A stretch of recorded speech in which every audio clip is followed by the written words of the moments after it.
What is up, everybody, and welcome to the third official episode of the Nate Night Talks podcast. Thank you so much, as always, to everybody on Clubhouse who has continued to support the rooms. Without you, this podcast wouldn't be in existence, so here's to you. Today, episode 3, have my first in-studio interview, which I am incredibly excited about. We've spent quite a bit of time putting together this arrangement and making sure angles and everything were good. So hopefully it all turns out good. If not, what are you going to do? My guest today is Shiva Meucci.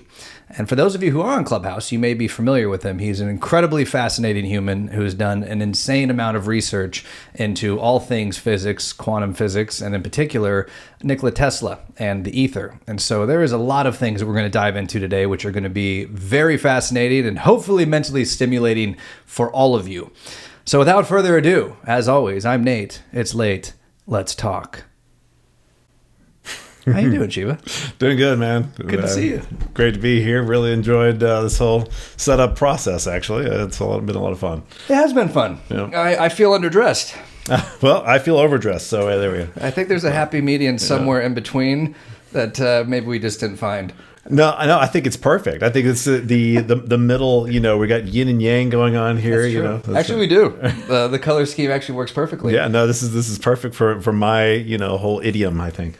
So I've seen some videos that you've put out, places that you've spoke, and you dress in a very similar fashion. So is this the branding, the imaging, or just your vibe in general? Actually, it's kind of my vibe in general, but specifically I like to have an edutainment type of thing. And so there's a little bit of, I guess, steampunk is the thing. Yeah. It is a steampunk vibe. And so I try to sort of live the steampunk dream, bringing it in. And actually, that's part of what the book's about. That's part of what I'm doing here is I'm actually creating a new version of the future here. I'm gonna bring back the ether, and everybody who joins me on this path, they're gonna be part of it. We're gonna have a different future. And steampunk. Of course. Because it's no dystopian future is right without it. If we don't have our steampunk, then none of the sci-fi novels or books are ever going to make any sense. Right? Wouldn't it be any fun? It wouldn't. And you guys can't see his boots, but his boots are on point. And we'll have to show them off at some point. I'll stand up and we'll do show and tell. A little table dance. Right. We'll get up there and just from like the knee down, just show them off. Well, I'm super grateful that you made the drive, for one, because you came from Sacramento all the way down to LA just to do this. So let that be a standard set for all of you in the future. Make the trip so we don't have to do these things remotely. It's way better. Way better. Yeah, you get that human connection. Exactly. Yeah. It really is, truth be told. It is. Yeah, it is. A lot more, I think, gets translated correctly, it gets conveyed, and the riffing is just so much easier. The delay on that's something we talked about actually in a group of people that talk about neuroscience and things like that. Is just the difference in human connection that we might be kind of missing out on with all this digital stuff. That is true, and I think the symptoms of that decline on society are seen at an exponential rate in the past 5 to 10 years. It's kind of crazy. Yeah. But I think that's why Clubhouse is a lot of fun, because there's at least we're getting each other's voices. Yes. We're getting a little bit of that connection. Yes. And that is for those of you who are not on Clubhouse and who are just listening to the podcast or watching on YouTube. That is where I met Shiva. Was actually in my Clubhouse rooms on there, and anytime he came up on stage, he had some shit to say. I'll just put it that way. And it was always incredibly fascinating, incredibly well-researched, and very thought-provoking, and some would say controversial, depending on how mainstream you are? Yeah, how mainstream, yes, exactly.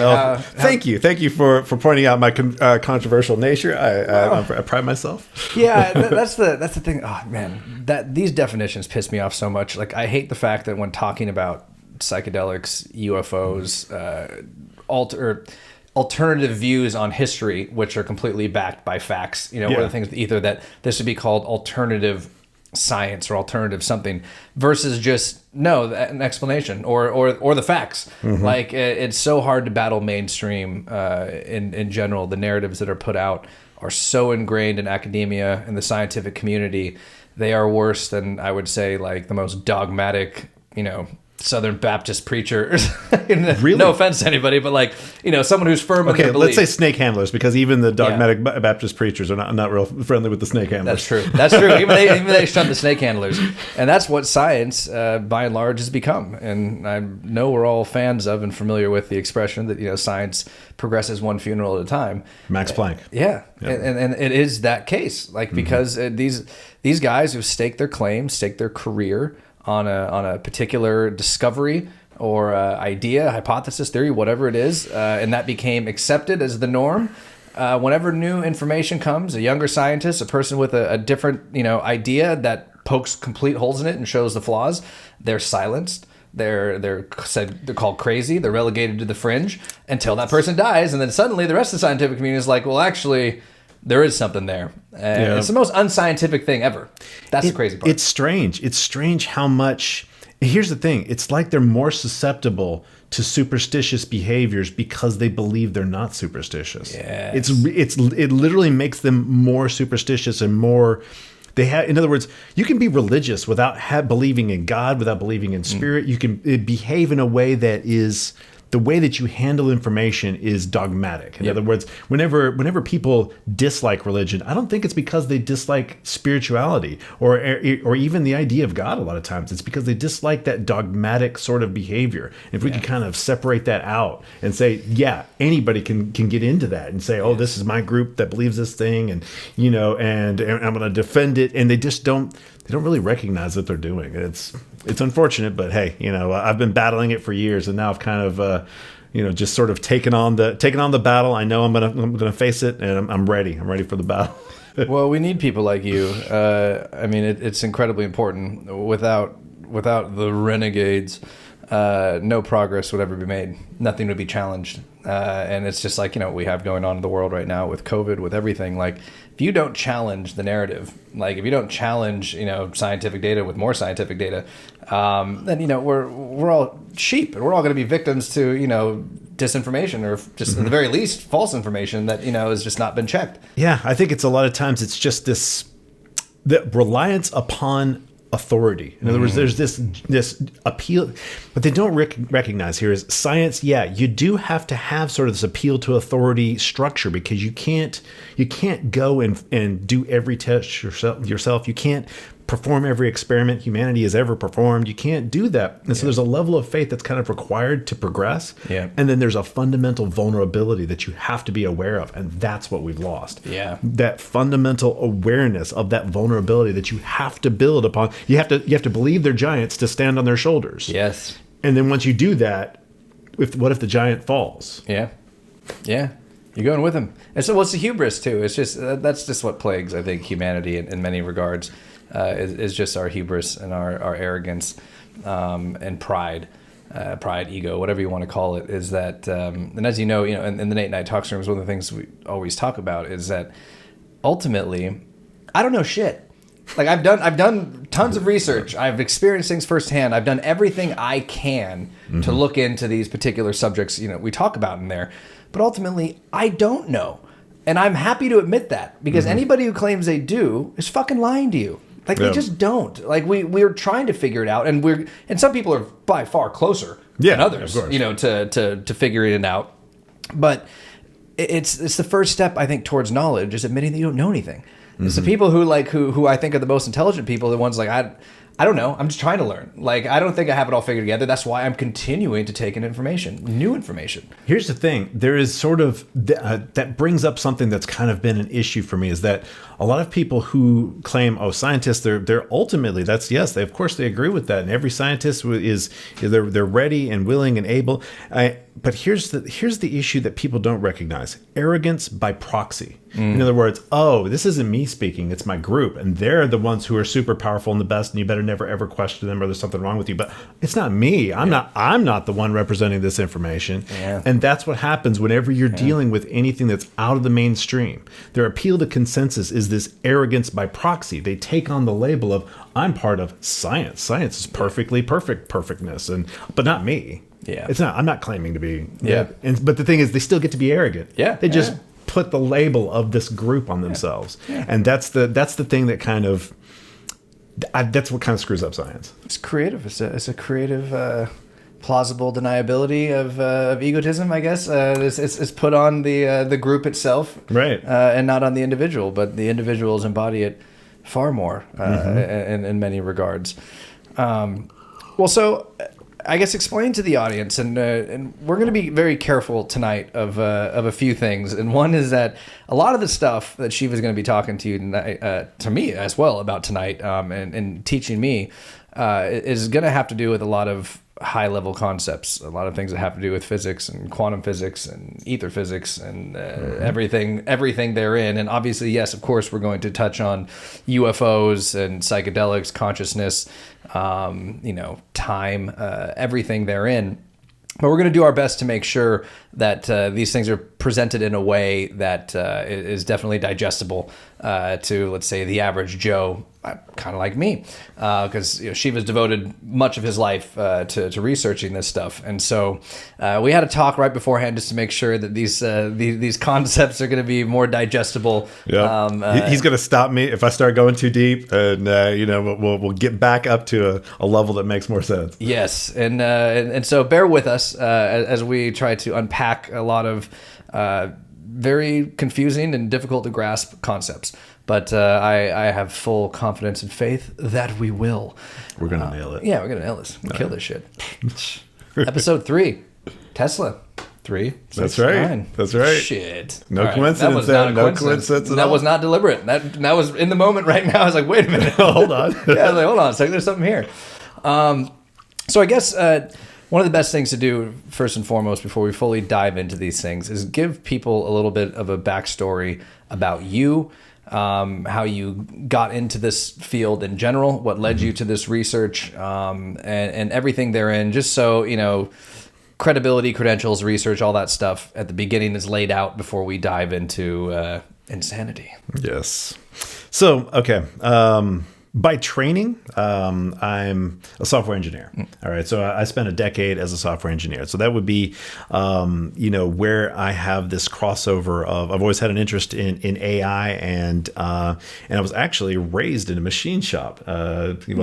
Partially between a farm and a machine shop. So that's where I kind of got my physical intuitions, loading into like the logic and, understanding how to do things. That basically programming is a lot like advanced mathematics. There's a huge amount of crossover between the two because of the way that everything, works with them. You're basically doing sort of the same thing.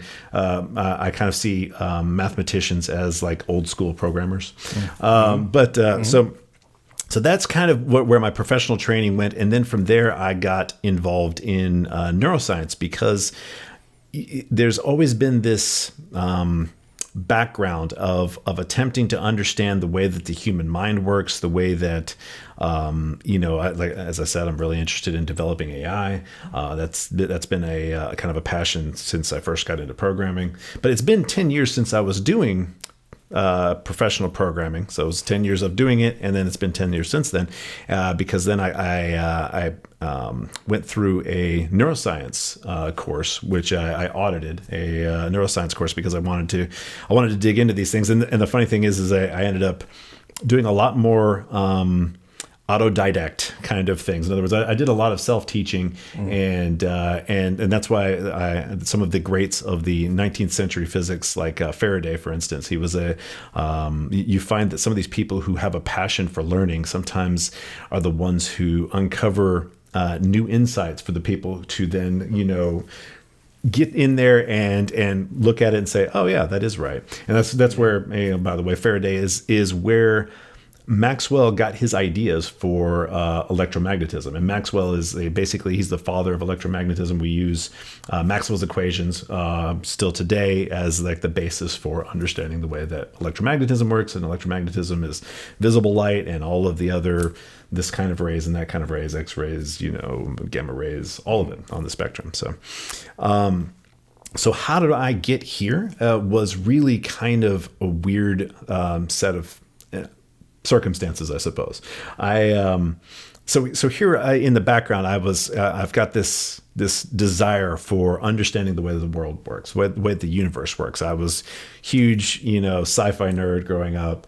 Loved Star Trek and and all those things that they were talking about. It does this, it does that. I'm like, well, okay, is that supposed to be real science? It sounds like magic. Sounds like nonsense. And so I had this sort of skeptical bent, and it eventually kind of reached a crescendo as I was, digging in personally over the years. Because as I'm programming, what do I do in my personal time? I just spent all of my time researching science, so researching physics. I hear that. Yep, yeah, exactly. So you get kind of obsessive about something, and that's I wanted to know how reality works. Yeah. So and I started running into these things. It's like, well, that sounds like magic. And I mean, and at the same time, I'm kind of recovering from this fundamentalist religious upbringing where you go through this process where you realize your parents really didn't know what they were talking about, but at the same time, if you go too far, you kind of just you're just being anti, you're not, and then it's the same thing. And so I kids eventually are going to be anti-you. Right. Exactly. It's going to go the full, they'll be right back where your parents were. Right. And so eventually I started out kind of rejecting religion, then said, well, wait a minute, am I throwing out the baby with the bathwater? And so, all of these things are kind of happening at the same time.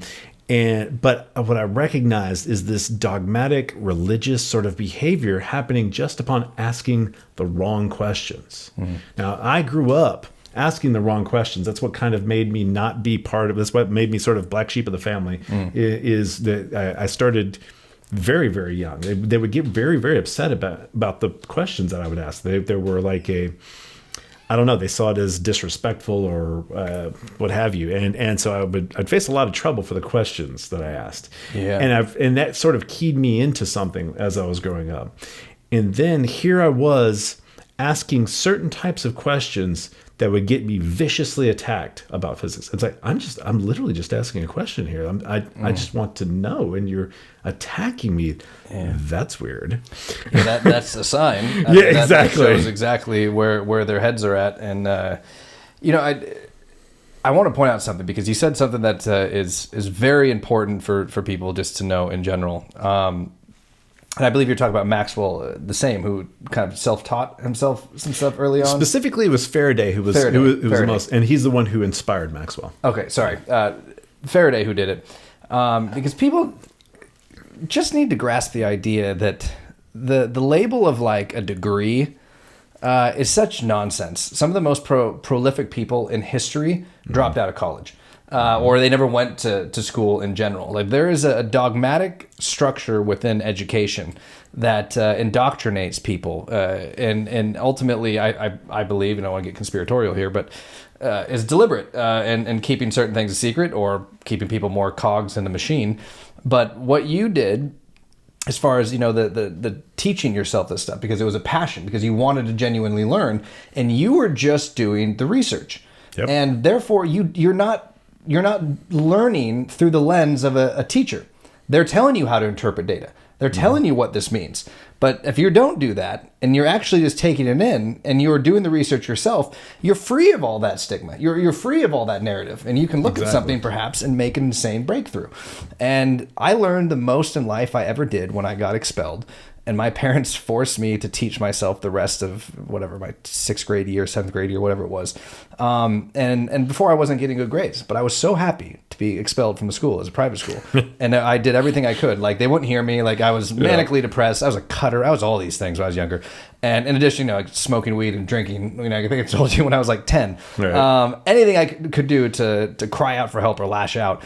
And still, they kept me in this private school. So I was like, well, I have a way out, and it's not going to be pretty, but I have power to do it. And to this day is one of the best days in my entire life, as far as realizing that I truly do have the power. There's consequences to it, but I have the power to change anything in my life. I'm not a victim of anybody else's circumstances. And I was at age 11 at the time to learn that. But I had to teach myself school for the rest of that year and turn in the homework. No teacher, no anything. And I learned more. And that year, I learned enough, because I was also held back twice. It's a long story. But I learned enough that year, the last half of that year, teaching myself to skip the next grade and then go back to like a public school in the grade that I was supposed to be in. Because of that, because I was so happy. I was willing to learn. I was free from this thing. Like the desire was there. And the same thing as you're saying with this, the same thing with my older brother, who's a computer science major, and then went into biotech because he looked at medicine, he looked at the human body in a completely different way that wasn't programmed through medical school. Yep. And he believed the body was a computer, and then he could program it accordingly. And he's now has 5 biotech companies. Was given $30 million from the Canadian government to make a vaccine. Like he's doing insane shit, and they mocked him in the beginning, the scientific community, the biotech community, for his approach. Like, that's not how things work. That's not. And now he travels the world and he speaks to triple PhDs at like Cambridge and Harvard and Caltech and MIT. And these guys listen to him, and he has a bachelor's. And so, but he it's just kind of except for I didn't make money off of it, but I at least do have some people with the PhDs and things like that are actually listening to me. Yes, yeah, and I do want to dive into that, but it's just good for people to know. Because sometimes, like, if someone doesn't have like their PhD or their doctorate in something, like, they're not taken seriously. Where it's the exact opposite. Like, if you're interested in something and you've dedicated your life or time to researching it heavily, to reading the same books, to maybe even reading more books and from different angles, that those are the people who change the world, like who come up with the new novel concepts. They're the ones who break the mold. And so it's just a good thing to remember, because sometimes people get hung up on those type of things. Like, oh, so you weren't actually a neuroscientist. You didn't actually like... Right. Okay, but I could talk circles around a neuroscientist, like that type of thing. And so I didn't mean to cut you off, but I think it's a good point to be made, because people just need to realize that some of the most, revolutionary people in various fields did not go any type of a traditional route by any means. Or some of the greats of science, the initial scientists who built up this technological society were, almost invariably had at least some level of being a self-taught person. And it's funny that you brought up the self-teaching. I completely forgot to mention, because I guess I just don't find it all that relevant usually, but that I was homeschooled for a portion of my prior to even part of high school. And the funny thing is, even going back far enough, it was my parents for some reason moved down from Chicago to Memphis area, and I think it was Mississippi. Yes, I think it was. I was the case that made it legal to homeschool in Mississippi because of the fact that they brought my mother up on charges of contributing to the delinquency of a minor for homeschooling me. And then they tested me, and I was off the charts. And so then it just, so I was the case that made it legal. No way. Yeah, it was funny. That's a fun fact for you. Yep. Hey. Yeah. So that was I unfortunately though, I don't completely believe in homeschool unless you have somebody who's really dedicated. Yeah, me either. It takes a tremendous amount of dedication. Yeah. And unfortunately, it meant that I had to learn how to teach myself from a very early age. Yeah. And I suffered a tremendous amount of difficulty because of that. Yeah. And then went into regular school where I had to pick up all these habits that are part of like paper writing and things like that to finish out high school. But I was also way ahead on all of these other topics that I was interested in, which of course was science. That was the thing that, it's like I didn't have to, I didn't have to try hard with science. It was something that came naturally to me. As a matter of fact, I was a little bit of one of those weirdos. I think I probably walked a little funny when I was younger. It's so funny. I guess, it's a great topic anyway, because I think it is kind of important and maybe more relevant going forward as the lockdown takes place because of home teaching and things like that, kids not going to school. But I was homeschooled grade 1 through 3, and I didn't learn shit because my dad was a pilot. He was gone. My mom was a horse instructor. She was gone. No one was there teaching us anything. I was there with my siblings. It was Lord of the Flies style, teaching ourselves, and therefore we didn't learn shit. I was just trying to not get beat up. And so they then put me into a private school after my third grade of or third year of homeschool, and they're like, "Your kid's an idiot. We're holding him back. He's doing third grade over." And I was like, "Oh, sweet, this feels nice." And so I went there, did third grade at the private school. And then, and that was, private school where corporal punishment, spanking, all of that stuff. So I was like inundated with religious authoritativism. Authoritativism? It sounded good to me. I don't know. I might have just made that up. Authoritarian, maybe. Yeah. But we're on the same page here, man. It was the name of the high school I went to, Southern Baptist Educational Center. Yeah, the scars run deep. And so I dealt with that year, got held back, so I already felt like an idiot, and then was disciplined, profusely because I was always acting out. The next year they put me in a public school, and so I was already smart enough just from a private school education to skip 4th grade, go back in the 5th grade I was supposed to be in, and then after 5th grade in a public school, they put me back in the private school, retested. They're like, no, he's an idiot. We're holding him back again. So I did 5th grade all over again at the private school, stayed through 6th, and by that time, it was. I was at my end. I started drinking and smoking weed at the age of 10. I was like a cutter. I was like manically depressed. I was like crying out. I was like, just get me out of here. And no one would. And so that was the day that, as a culmination of many things, got me expelled. But nonetheless, when that happened, it was, like I said, one of the happiest days of my life and the most empowering days of my life. And I learned more in that last half year than I did, I think, probably in all years of education prior to that. And so it's funny because we have a similar, I think, in many ways, a similar backstory. There's definitely some crossover, man, because like the whole corporal punishment. I mean, the thing is, we went the two different ways. I went like super robotic, absolutely bent the entirety of my being to pleasing my parents, and so that made me where I was a 45-year-old man by the time I was 18. It was I was super hyper ultra straight line on everything, and the funny thing was I ended up kind of later on realizing I was just never going to achieve this absurd level of perfectionism that I was attempting to achieve, and it was making me very unhappy. So we both had the same kind of stressors and things, and then just different ways. right. I went the rebellious route, to say the least. But yeah, nonetheless, I think those things, as I'm sure you are incredibly grateful for them today because they molded you into the person you are, and so. We always have to have that perspective. And same thing, with parents. I love my parents very much. And you know that they did the best they could with what they knew at the time. And they were doing what they thought was right. And that's, really, I think, all you could ask for from parents.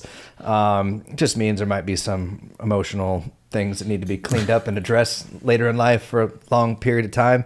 Hence, my psychedelic use. But nonetheless, so let's bring it back then. Just so... in general, your past comes from software engineering for over a decade.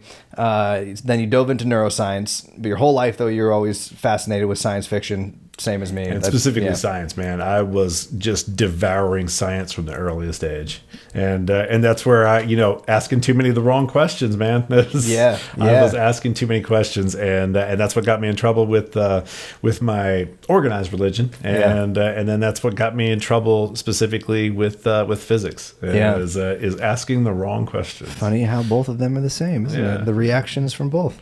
Yep. Interesting. Yep. So when did you then start diving into the ether? Because that's what we're really going to be. And I think before we go deep into any of this stuff, we just need to explain exactly what the ether is, give the backstory on that for people who aren't familiar with it, with Tesla, and how that relates to Einstein and Newton and the variations of interpretations and the similarities ultimately between these things that people might not be aware of as far as them echoing what Tesla said, or at least Einstein in particular.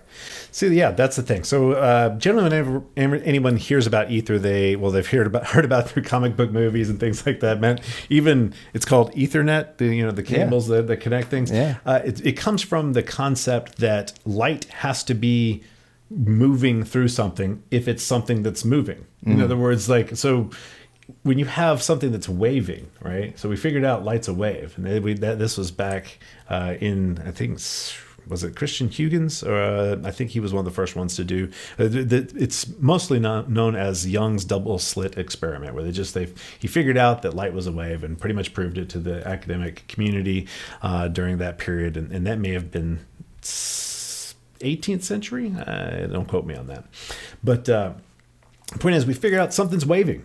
Well, a wave is not like, if you think that a wave out there in the ocean can exist without water, you're crazy. And so that's where they thought, okay, well, if light's a wave, something's waving, because a wave is an action. It's not something that can be there on its own. Now, here's the thing. That's where the idea of the ether comes from. And then there was an experiment that everybody knows about called the Minkowski experiment, 1887. And subsequently, 1905 is when what was that experiment? It was called the Minkowski experiment. Was an experiment where basically Michelson wanted to determine how fast our solar system was traveling through the galaxy.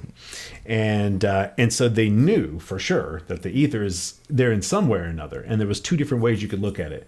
Either the ether is this kind of like a gel or something that's like kind of a hard grid that you can somehow move through, or it's a fluid that's, like the ocean. And so he went with the idea that it was like kind of this gel, and though nobody was absolutely certain at that time, it was just you pick one and make an experiment and see how it comes out. And his experiment comes out null, because what he was doing is he's like, okay, if I make light race upstream and back downstream, like if you say you had a swimmer, they had to swim, he always swims one speed. Well, that's what a wave does, right? And so if I have him go up and back across a river that's flowing and have him go across and back, those two swimmers are going to end up returning at a different time. Now, if you're moving, if the river is actually flowing, there's a current, right. Yeah. If there's not, then they're gonna, right at the same time, right. Yeah. So the difference there is what the Michelson-Morley experiment was doing. Is like, let's assume that there's ether flowing by us. Let's make light race up and back versus across, and see what comes out, because there should be a difference that I can use with all these calculations to determine how fast we're going through, the ether. And it comes back as, well, theoretically null. I don't want to get into too many details there. It wasn't actually null. I actually showed and that will be relevant later on. Okay. But it was not null. But even assuming that it's completely null, so they come back at exactly the same period, and we know that we're moving at least 33 kilometers per second around, or maybe it's only 30 kilometers per second around the sun. That's how fast the Earth is moving. So we have to have gotten at least that reading, because they'd figured this out from the shadows and the moons of Jupiter, and some neat stuff. Yeah. And so he figured, okay, it's got to be at least that, and they didn't get that. Okay, that wasn't the reading that he ended up getting. Now, there's a whole lot of interpretation stuff, but he didn't get exactly that number, and then that became this weird dilemma. It's like, well, then what's going on? Is the ether surrounding the Earth and traveling with it? Is it is it not this gel at all? Is it or are we the center of the universe? Is light ballistic instead of a wave? Is it like these little balls that we shoot at things instead of the wave that we think it is? That they were certain by that point that it was definitely a wave. Yet here, the fact that it wasn't giving them a reading on this experiment was a huge thing in physics at that time. So that's where the ether came to, and then there's this division point where suddenly we have these doubts about ether. And then after Einstein, people kind of discarded this whole idea of the ether entirely. And that's where I tell a lot of story about the history and how and why, but the ether from beyond that. So that's the scientific. The ether is how light, is doing its waving thing. It's the same. It would be the same with any wavelength, like sound or anything, right? So and I think that's actually probably one of the best and easiest to comprehend examples I've ever heard, is comparing it to an ocean or a body of water. There are waves in it. In order for there to be a wave, there has to be a fluid that it's in. There has to be something there. So if there's a wave to light, and a wave to sound, and everything else, it has to be going through something. Right. It's waving Something's through it. waving. That's why when in space no one can hear you scream, because there's no gas there. There's nothing to do. Yeah. So of course, if there's nothing doing this, you can't transmit sound. Yeah. And that's why there's no sound in space. So, but the thing is, there is light in space. Yeah. So then what's carrying the light? Yeah. And that's been the issue. And now, after a certain point, it's become a dogma that you're just supposed to believe. Just believe. Yeah. It's a field. What's a field? It's a field. It's a bunch of numbers. Here, I'll write down some number for you. Yeah. And that's the only explanation they give you. So basically, I came to this point at which I was tracing down these weird magical beliefs in physics. And here's, it's funny because I'm going to be talking about spirituality and things like that. But I come from this extremely deterministic sort of viewpoint. It's like if it has the slightest hint of magic to it, I'm like, hold on, there I smell BS. Yeah. I better see how this works, because everything I've ever investigated, I've found a way that it works. Reality works. It's the one thing that I always found. Reality works. It doesn't just do stuff. Yeah. And that's been always my experience every time I looked. So then here I was like, okay, well then how does this work? Because you're telling me to just accept it. And I was told to just accept it a lot of times before now, and I didn't, because I wanted to know. I wanted to know, is there a way that this actually works? Because that's how we built technology. That's how we got science, is we said, is it magic? Is that what's happening? Or is there some way that it works that we can understand underneath? And so that's what I found in science, is the place at which we stop saying that it works and we say, you just got to believe. And so that's where the story of Aether kind of starts. And here's the thing. Once again, let me reiterate, because this is really important. Aether is not at odds with relativity, because there is a version of Aether that works because it was actually developed before relativity. In other words, there is this point, and that's what I'm writing this paper about right now, and that is Minkowski Spacetime pseudoscience. And I'm actually discussing from an academic standpoint that this really strongly held belief has no empirical basis. This is incontrovertible. There is no empirical basis specifically for Minkowski spacetime. That is the conjoining of space with time. There's no empirical basis for that, because that is separate from relativity. And that's where they try to say that they're the same thing. They're trying to sneak one in right behind the other. And relativity is different. So this is... And maybe give people just a brief explanation of relativity, just so they... Yeah, that's great, because there's a fun... it is a really fun topic, because it is counterintuitive, and I can tell you a story that'll make you understand it better than you've ever understood it before. And I don't even need a thing to write it on. It's really neat. So relativity, most people are going to know it by the idea of constancy. And so the constancy of light is that, now we talked about a wave has to travel in something. Mm-hmm. So like, for instance, if a nice placid river is going by, if I were to drop a pebble in it, that little circle would go out, but it'd also be moving past you, right? Mm-hmm. And so it'd just do that number. So we have this idea that a wave travels in its medium. Well, here's the thing. That means its motion with respect to me, I can walk with respect to it, and it's going to change my apparent speed. In other words, how quickly I can make the wave, I can walk right alongside the wave as it's getting bigger because it's going this way. And so I could just walk right beside that little wave, right? And that would change the speed of the wave with respect to me. According to relativity, you can't do that with light ever, under any circumstances. No matter how fast you're going, it's going faster than you by the exact same amount. And that is something that right off the bat seems irrational. Just seems like, what? It just goes faster than you. You go fast, it goes faster. And there's a lot of different ways in which you can express this that are just really nonsensical. And that's where all the things like the twins paradox, and if you've ever heard of that, and there's all these different things all come from this one concept. However, this concept of constancy, the constancy of light, that it appears to travel the same speed, that goes back to the Michelson-Morley experiment I was talking about, that it appears to travel always the same speed according to you. So it's almost like solipsism, where you're the center of the universe, except light makes you think that you're always the center of the universe. No matter how fast you're going, it's going faster by the exact same amount. That's really weird when you think about the fact of how a wave should work. But this was designed by a guy named Hendrik Lorentz, and it's actually, we still call it the Lorentz transform today. So it has to do with this math that is designed to create an optical illusion. Just like any stage illusionist, Lorentz would have been great in Vegas, because that's what he was doing, is he was trying to figure out how to make it so that the Michelson-Morley experiment could be null, but there was still an ether wind. How would you do that? If light has to go up and back, and it's always going to end up there, because there's trying to go upstream, you're like, you go real slow and then you whiz back. And the other one, you're having to travel this weird angle across, and you're swimming at an angle the entire time, and then you make it back. But it ends up being a different speed when you do the math. And so it's like, well, how can I make this into an illusion? And actually, the funny thing is, there's even a reason why he did this that goes way back that I won't get into yet, because that's actually part of my paper.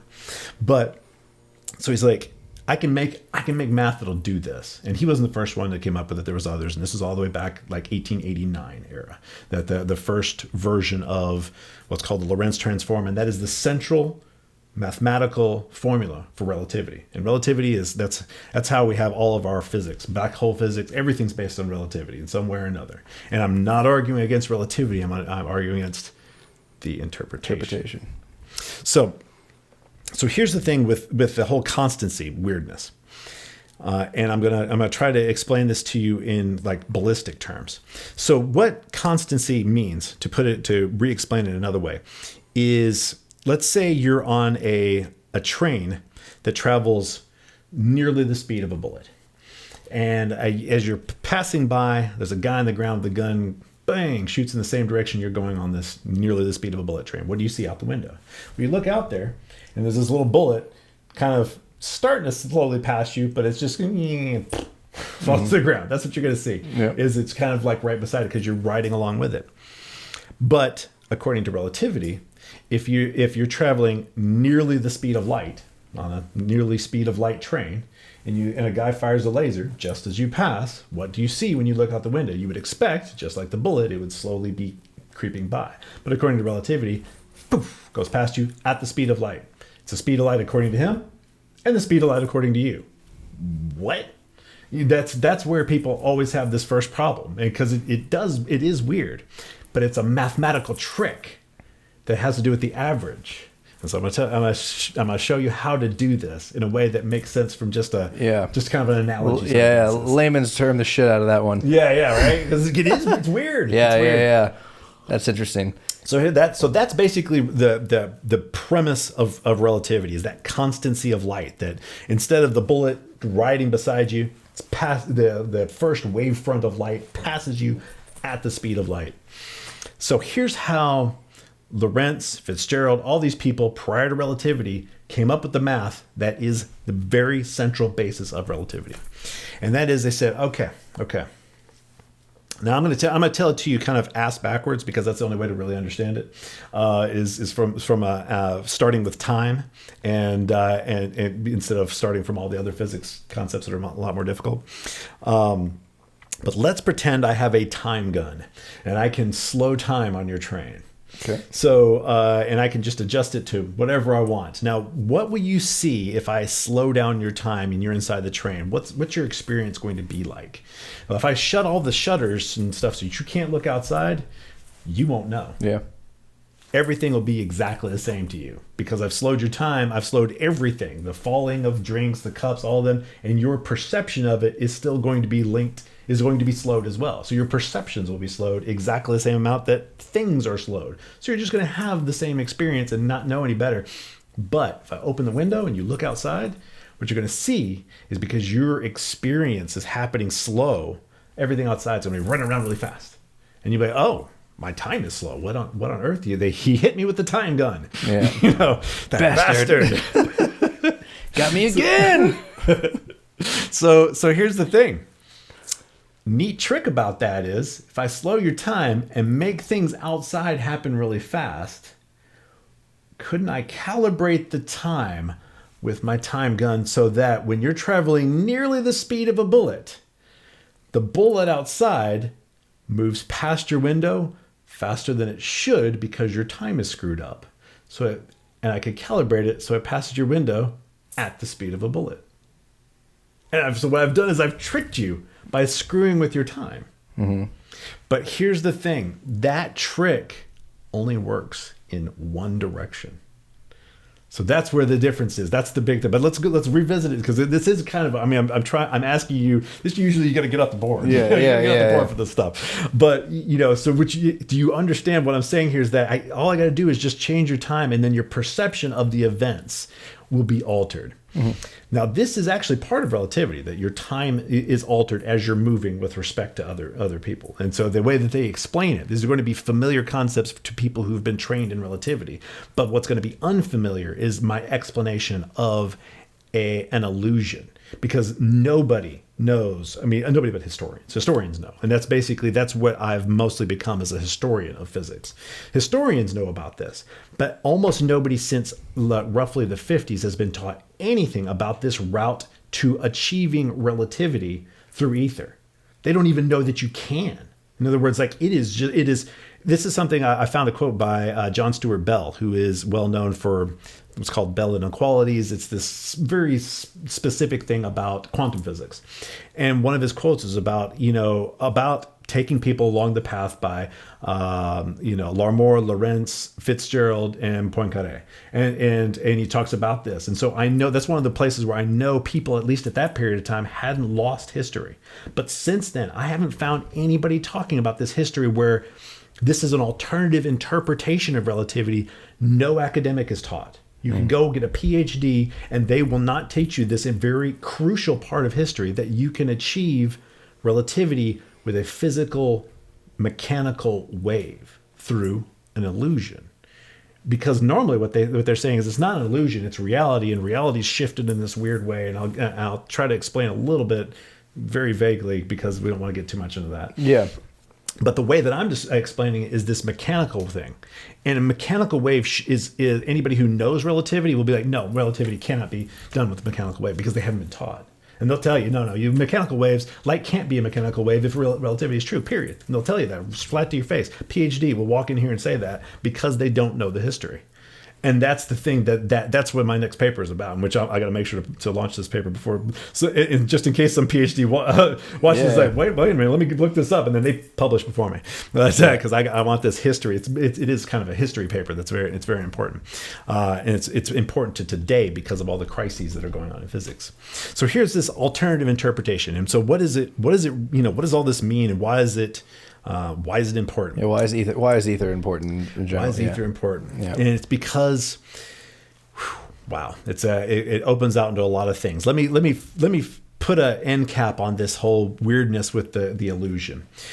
The thing with that illusion is that if somebody fires a gun in the opposite direction, my illusion's totally broken, right? Because the way I got you to be fooled into this is that because you're riding along with a bullet, same direction, in the same direction, and slowing your time, then it works. And the other way, it'd just be like twice the speed of a bullet. It'd just screw it up. It'd be something close to that. So the point here is that instead, whenever we are measuring light, we only measure the two-way speed of light and never the one-way speed of light. And when you look it up, now, as of the 90s, they say that the one-way speed of light cannot be measured. Now, and before that, they just simply said that it had not been measured. And that is the basis between ether theory and Minkowski spacetime. But this idea, and you've heard space and time are linked. They're one thing. That idea has no empirical basis. There's no test. It is technically pseudoscience. Mm-hmm. It has never been tested in any way. Now, all the other things that relativity does, time dilation, length contraction, those are absolutely irrefutable when it comes to the scientific record. There's just huge amounts of data. But those are a separate thing from conjoining space and time. And that's what I'm talking about. So what does this mean? That the ether is a valid scientific concept that explains things in a completely different way. It comes at it from a very different perspective. If we understand this idea of there being a substance that for some reason does this weird shortening trick, and I won't get into the mechanics of it, but it works out. It works out from electromagnetism. I've been my most recent paper, I'm citing things from Oliver Heaviside. This is the fellow who gave us our best understanding of Maxwell's equations. We're talking about this stuff it was already there in 1889, just 2 years after this experiment, and that's many years between then and 1905, where theoretically Einstein destroyed the ether in 1905 with relativity. But the thing is, that's not what he did. And by 1920, he said, space without ether is unthinkable. And you read all these things, and you're like, how are they saying he had 5 years after general relativity, and he gives this long speech about how space without ether is unthinkable. And I've got 5 different quotes at the minimum all throughout his career where he's saying constancy has to be abandoned. And what it is they just didn't listen. Or something. That's the other thing, is or something. And I'm loath to say it's a conspiracy. I'll say it.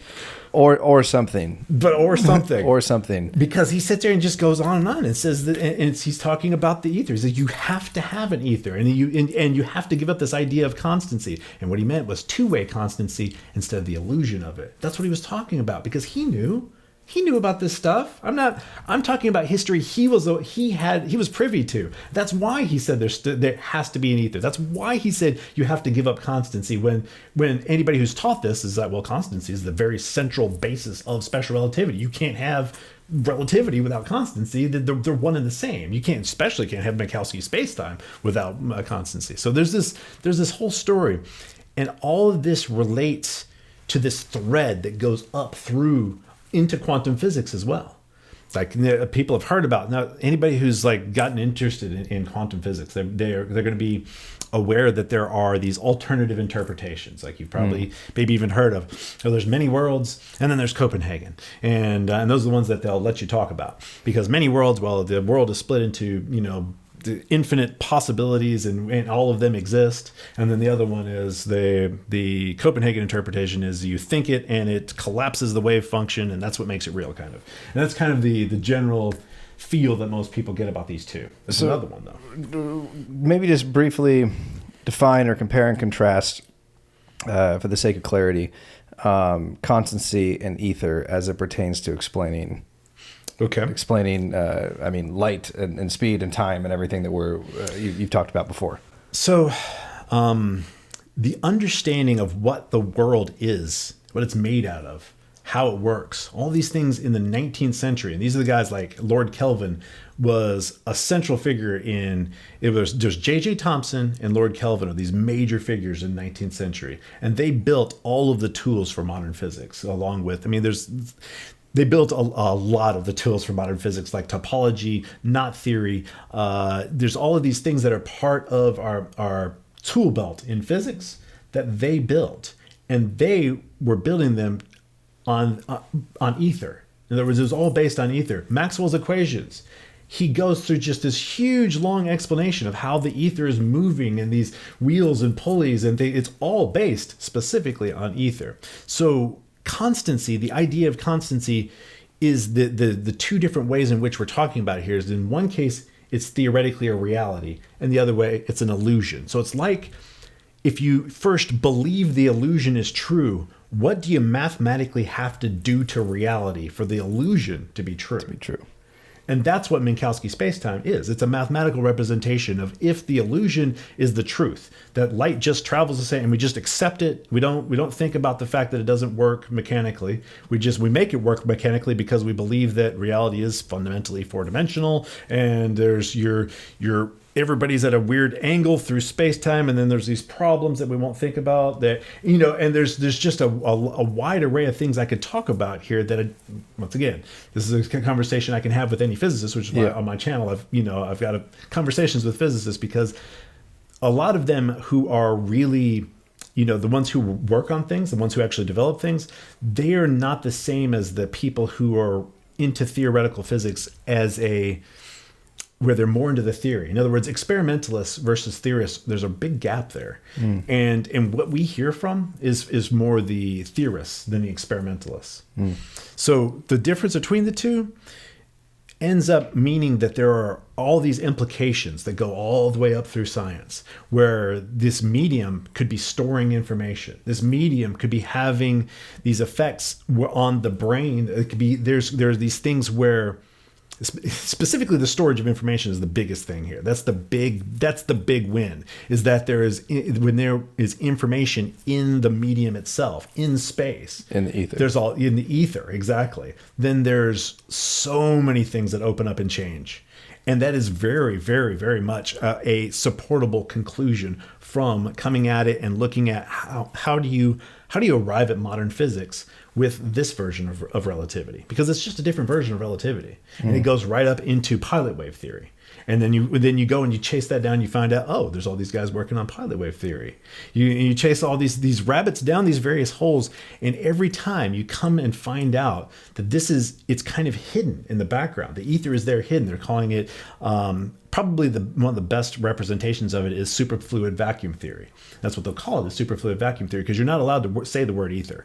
Oof, man, No, it gets you in big trouble. But you can say superfluid vacuum theory. And that's the thing, is like it's a fluid that behaves in a certain way. And that is accurate, that the ether would be best considered a superfluid, because that's the only mathematical thing that'll work with our modern physics.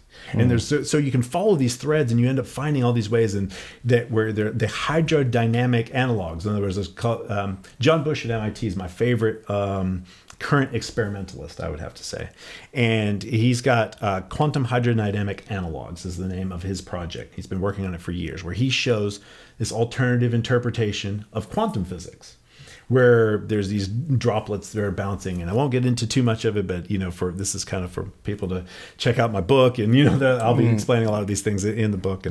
But it basically shows another way we can come to these questions where we can't find a mechanism, where we say, okay, reality underneath the surface is fundamentally random. That's not actually true. You don't have to have a fundamental randomness below a certain level. You can actually have information that is altering what appears to be random.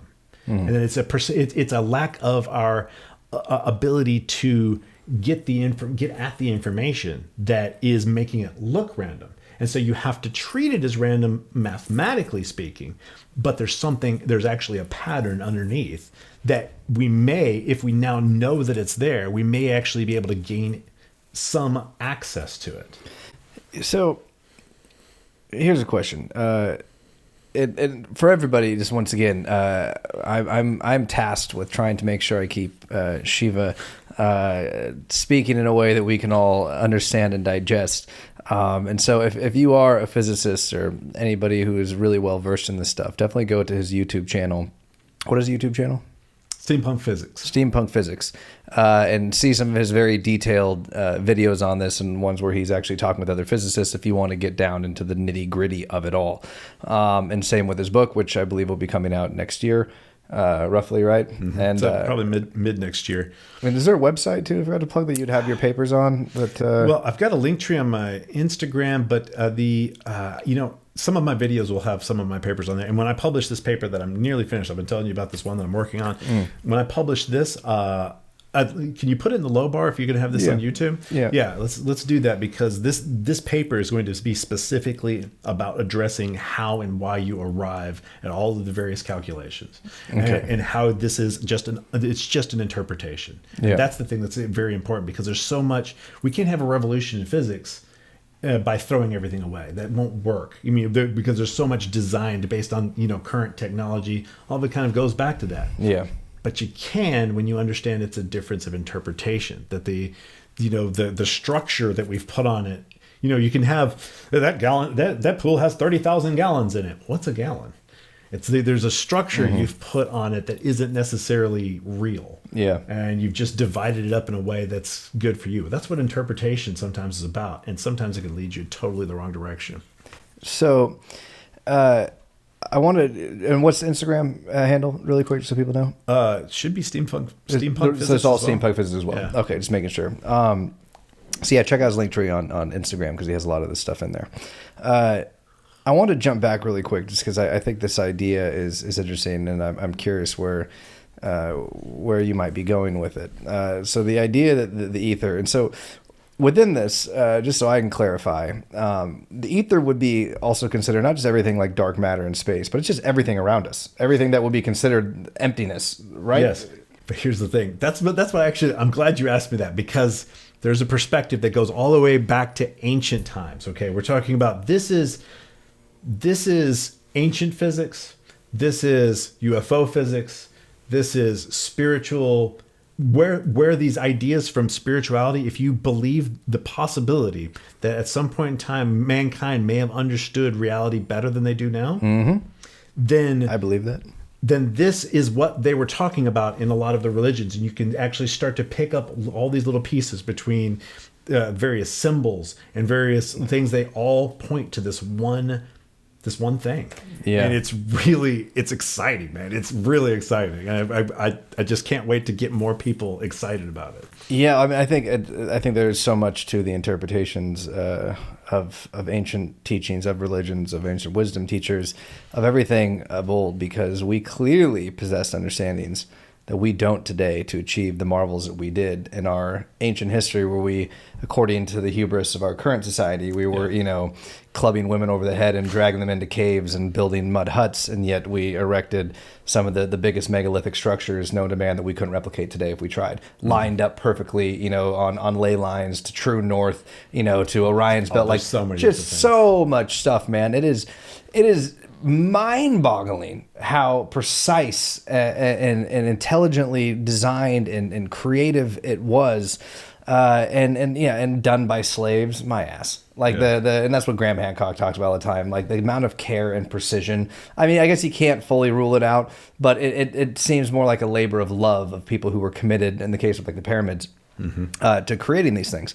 But I'm curious about when you were talking about the ether being, if you will, kind of a storehouse of information in that regard. So I was thinking when you were saying that about Dr. David Morehouse, who you were in the room when I did, I think, the second interview with him on Clubhouse. And for those of you who don't know, Dr. David Morehouse is probably one of the foremost authorities in the world on remote viewing, 20-year Army Ranger commander and CIA operative, and he was a part of Project Stargate and the Gateway Experience. And he has some very incredible insight from his remote viewing and just the idea of essentially detaching consciousness and projecting it to other parts of the universe, other parts of the planets, whether that's to spy on the Russians back in the 80s or to go remote view Mars a million years ago and see the civilization that was there.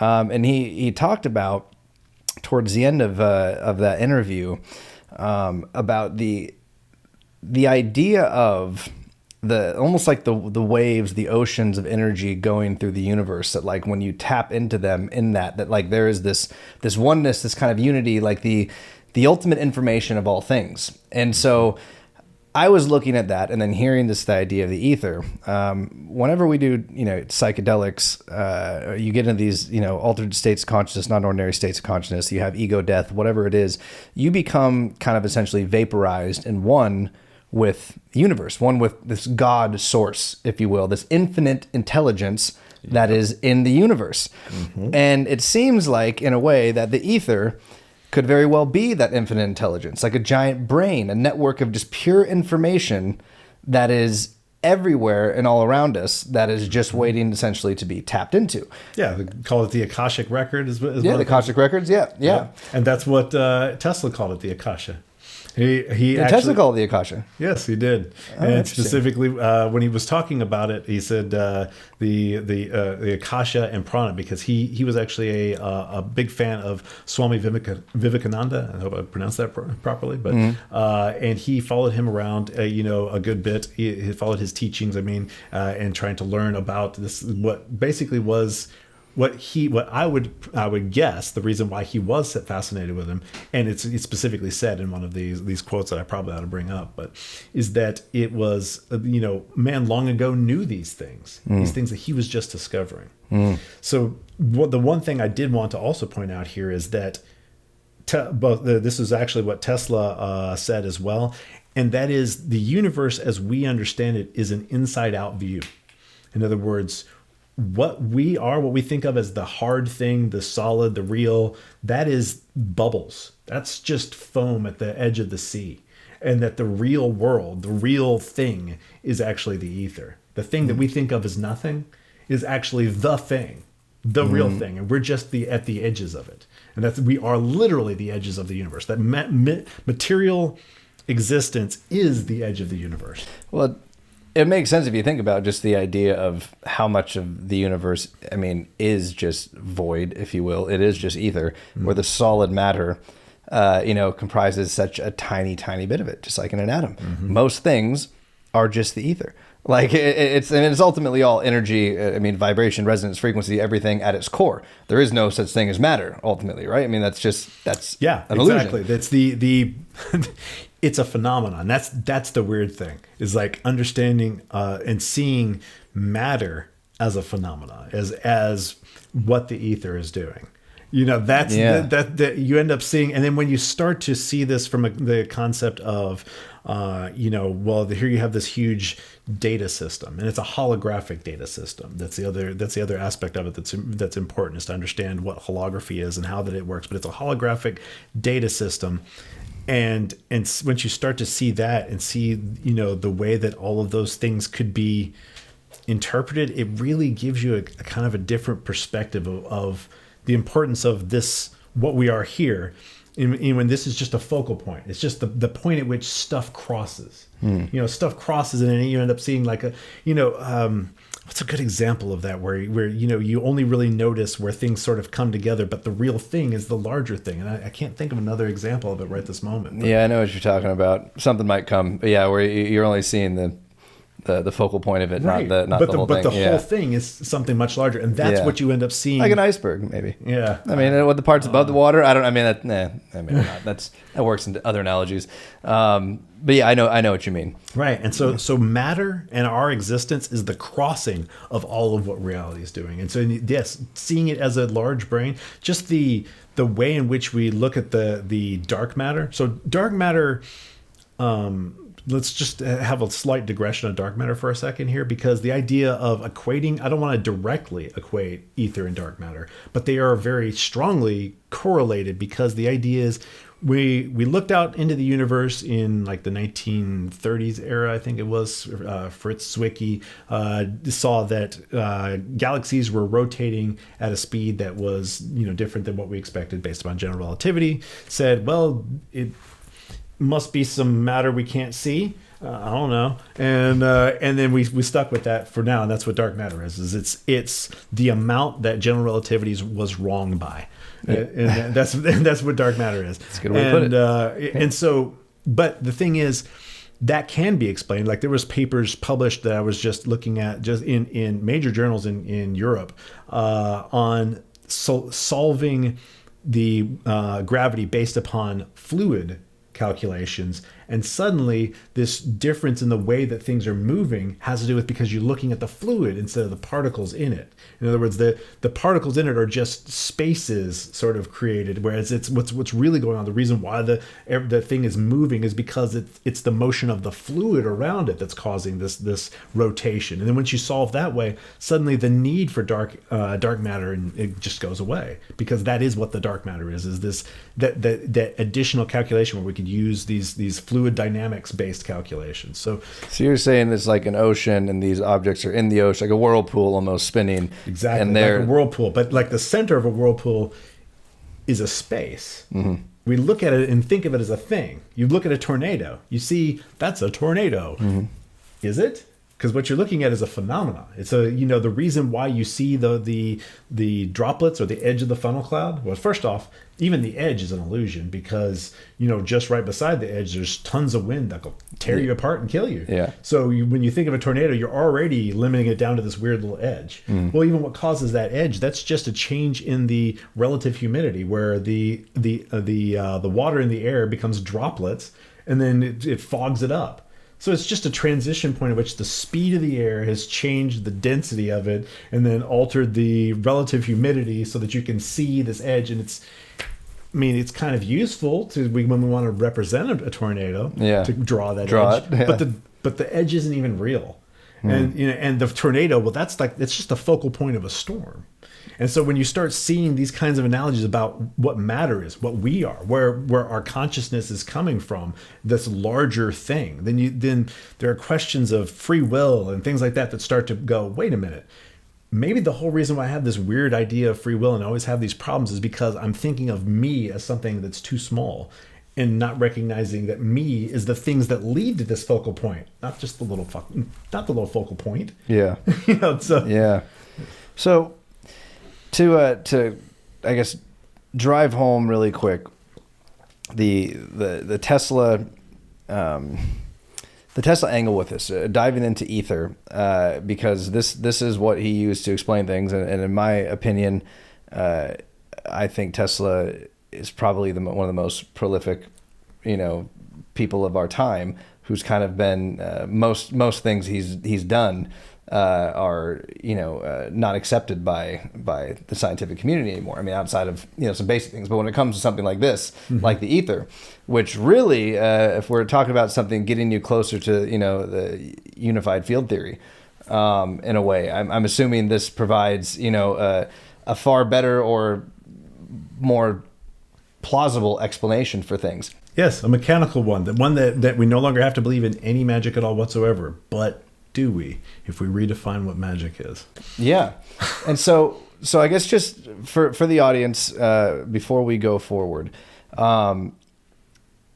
what specifically did Tesla say about the ether? Because one of my favorite quotes from him, which I'm probably going to butcher now, is, but the day we learn to study the non-physical, will make more scientific progress in 10 years than we have in hundreds of years prior. Whenever he was talking about resonance, whenever he was any one of those things, everything was based upon ether. In other words, even the idea of a rotating magnetic field, well, he just saw it as a vortex of ether. And that's where he came up with the idea of the rotating magnetic field, which is one of the first things that he's really strongly credited with. But it just so happens, as you were talking, I brought up one of my sets of quotes here. And if you don't mind, I'm going to go ahead and read the long version of this, where it was a... it's called Man's Destiny, I think was the name of it, but it's a prepared statement that Tesla gave that I really like the context of. So there manifests itself in the fully developed being, man, a desire mysterious, inscrutable, and irresistible, to imitate nature, to create, to work himself the wonders he perceives. Inspired to this task, he searches, discovers, and invents, designs and constructs, and covers with monuments of beauty, grandeur, and awe the star of his birth. He descends into the bowels of the globe to bring forth its hidden treasures and unlock its immense imprisoned energies for his own use. He invades the dark depths of the ocean and the azure regions of the sky. He powers in the innermost nooks and recesses of molecular structure, peers, excuse me, and he's reading from far away. Yes, I can barely see it here. You have to excuse me, guys. And lays bare to his gaze worlds infinitely remote. He subdues and puts to his service the fierce, devastating spark of Prometheus, the titanic forces of the waterfall, the wind, the tide. He tames the thundering bolt of love and annihilates time and space. He makes the great sun itself his obedient, toiling slave. Such is his power and might that the heavens reverberate and the whole earth trembles by the mere sound of his voice. What has the future in store for this strange being, born of a breath, of perishable tissue, yet immortal, with his powers fearful and divine? What magic will be wrought by him in the end? What is to be his greatest deed, his crowning achievement? Long ago, he recognized that all perceptible matter comes from a primary substance, or a tenuity beyond conception, filling all space, the akasha, or luminiferous ether, which is acted upon by the life-giving prana, or creative force, calling into existence, in never-ending cycles, all things and phenomena. The primary substance, thrown into infinitesimal whirls of prodigious velocity, becomes gross matter. The force subsiding, the motion ceases, and matter disappears, reverting to the primary substance. Can man control this grandest, most awe-inspiring of all processes in nature? Can he harness her inexhaustible energies to perform all their functions at his bidding? More still, cause them to operate simply by the force of his will?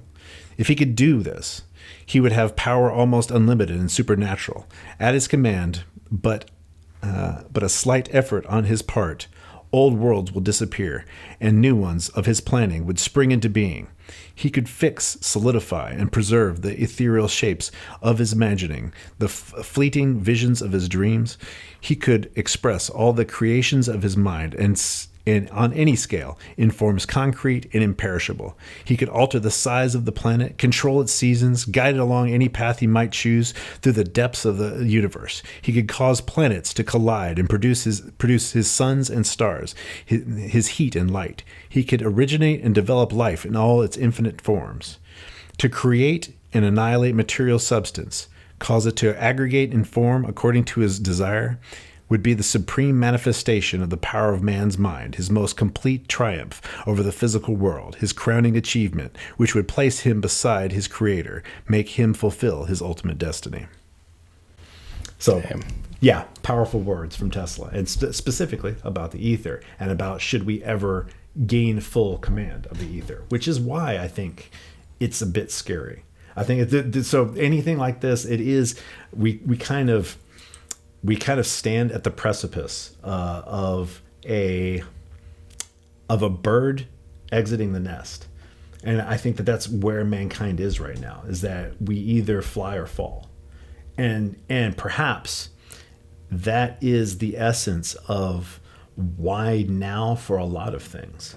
Why now for, are we being watched by other civilizations? Are they going to see? Do they want to watch the birth of a new being, or the failure of it? And who knows? And maybe they don't know either, and maybe nobody knows. And people are waiting with bated breath to see. People from other places, are waiting with bated breath to see. Will this birth, will it happen? Will it be beautiful, or will it fail? Will it die? Unfortunately, and I think it's. I think a good thing to kind of maybe explain a little bit is we both were. I'm still reading it, but the book Occult Ether Physics, and we talked about this a little bit in the Clubhouse room, and I think it was you that. Was it you that brought it up, or someone bring it up? We both got it. It was you that brought it up. Mm-hmm. Okay, you brought it up, and I got it after that. And there's some interesting things that were written in this book. I'm blanking on the author's name, but the interesting thing is when it comes to the ether, when it comes to the reality of what all this means, kind of what's in that statement, the power it unlocks, of the code it would crack, ultimately. We know there's conspiracies, and a lot of them, I wouldn't even call them conspiracies. I think they're just, this reality is what happened with Tesla. We know that, the second he died, his place was raided. Everything that he had, all of his work was taken, gone, and never seen the light of day again. Mm-hmm. We know all of the suppression that takes place. And if you go to the Nate Night Talks website, on there is this declassified document with a few hundred pages of all of the new energy patents that have been suppressed, have been taken, people who've been killed, who've come up with these things. One of the famous examples, that guy in the 70s who made the car that ran on water, and he runs out of that diner being like, I've been poisoned, and drops dead right there. There's many stories. This isn't like a one-off thing. There's countless patents that are confiscated by the government or disappear or whatever, that ultimately have to do with revolutionizing energy. And well, there is some, stuff with the Morgans, which was addressed in this JP Morgan early on in Tesla's life, and I think he was kind of plagued and is very unfortunate because everything that he was doing threatened the people who ultimately had the stranglehold on energy. And would have made it obsolete essentially overnight and given it to everybody in the world. And he extrapolates, in that book early on about, implications during World War II, because, Tesla ended up selling his technology to Werner von Braun and the Nazis, because the Americans went by it. JP Morgan wouldn't pay for it. And so, but this giving that technology, this ability, would allow people to travel anywhere. They could have an automobile that would require very little maintenance, could travel any place they wanted. They could live remotely in a mountain. They wouldn't need any contact. They'd have infinite energy, like true independence, if you will, which the power structures who want the stranglehold and the suppression of the people don't want. And so I look at what happened with Tesla and the things that he was on to, especially as it pertains to his flying machines, which we'll definitely have to get into. That definitely is coming. Is that he was so revolutionary with so much of what he did and created and proved in many ways. And that people like, Einstein were very much in line with him, and despite the framing, which, like you said, you can look at that however you want, but you don't have many options when these are supposed to be sober-minded academics and scientists who are looking at information who just willfully disregard things and go forward with this suppression. And now this has been relegated to the fringe. This explanation for things is, as you're saying, you can't even bring up the word ether. No, absolutely not. And that is mind-blowing because it seems like all of this would have revolutionized everything 100 years ago. We would, I mean, in ways that we couldn't imagine. And now there's the conspiracy side of that with you look energy. at the timing of his death, and you look at the timing of when his papers were confiscated, and the timing of the bomb, and there's some weird timing issues there to look at as well. Yeah. Yes. And so you have the energy component. You have, let's say, the conspiracy of power of the world's 0.1%, the robber barons at the time, and the people, the industrial revolution and everything, like everyone in energy, like all the people who would stand to lose everything, or at least a lot of it, because of this, even though they could have invested in him and taken percentage of that, but still wouldn't have made up. I mean, there's trillions and trillions and trillions of dollars that they have made since then on this. You have that as an angle. Okay, so the suppression, it was suppressed to be able to, for money, for power, and ultimately, keeping people from, true independence, true freedom from those structures. Yeah. Or you have the other angle, which is what you're just talking about, of what this actually unlocks. What if, based on that speech, if humanity really did unlock this and had that power, are we fucking ready for it? And the answer is no. I mean, no fucking way. Based on what we've done with the atomic bomb, what we still do today, as far as how warring we are with the society, this tribalism, we can't even agree as a species, which goes in the UFO thing of if we can't get along with ourselves, then how the hell are we ever going to get along with a species that is of a completely different evolutionary origin and a completely different way of life? It's foreign from us in every possible way. And so it looks like there's two possibilities, or it could be a mix of both, for this information to have been suppressed and disproven, and now relegated to a fringe and stigmatized to no end, that if you bring it up, you're a kook. You won't be respected by anybody in the scientific community. Yep. And the thing is that changing? Is the question here. And I think the answer is, just recently, the answer is yes, because there's been a long consideration of if humanity can survive what's coming.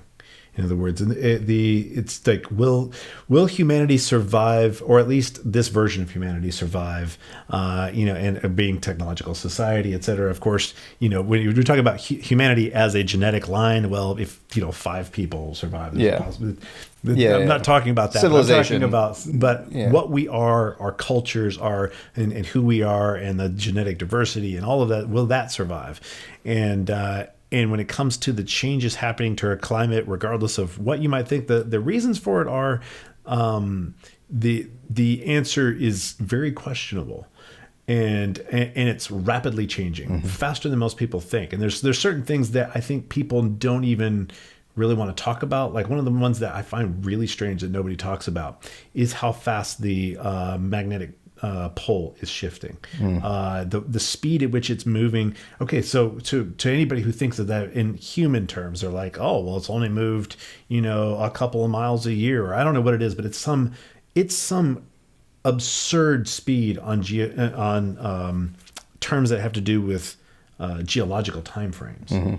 It's flipping out is what it's doing on those kind of timeframes. Is which when you're looking at the movement of a pole, that's what you look at. You don't think of it in terms of humans. You think of it in terms of what's really going on.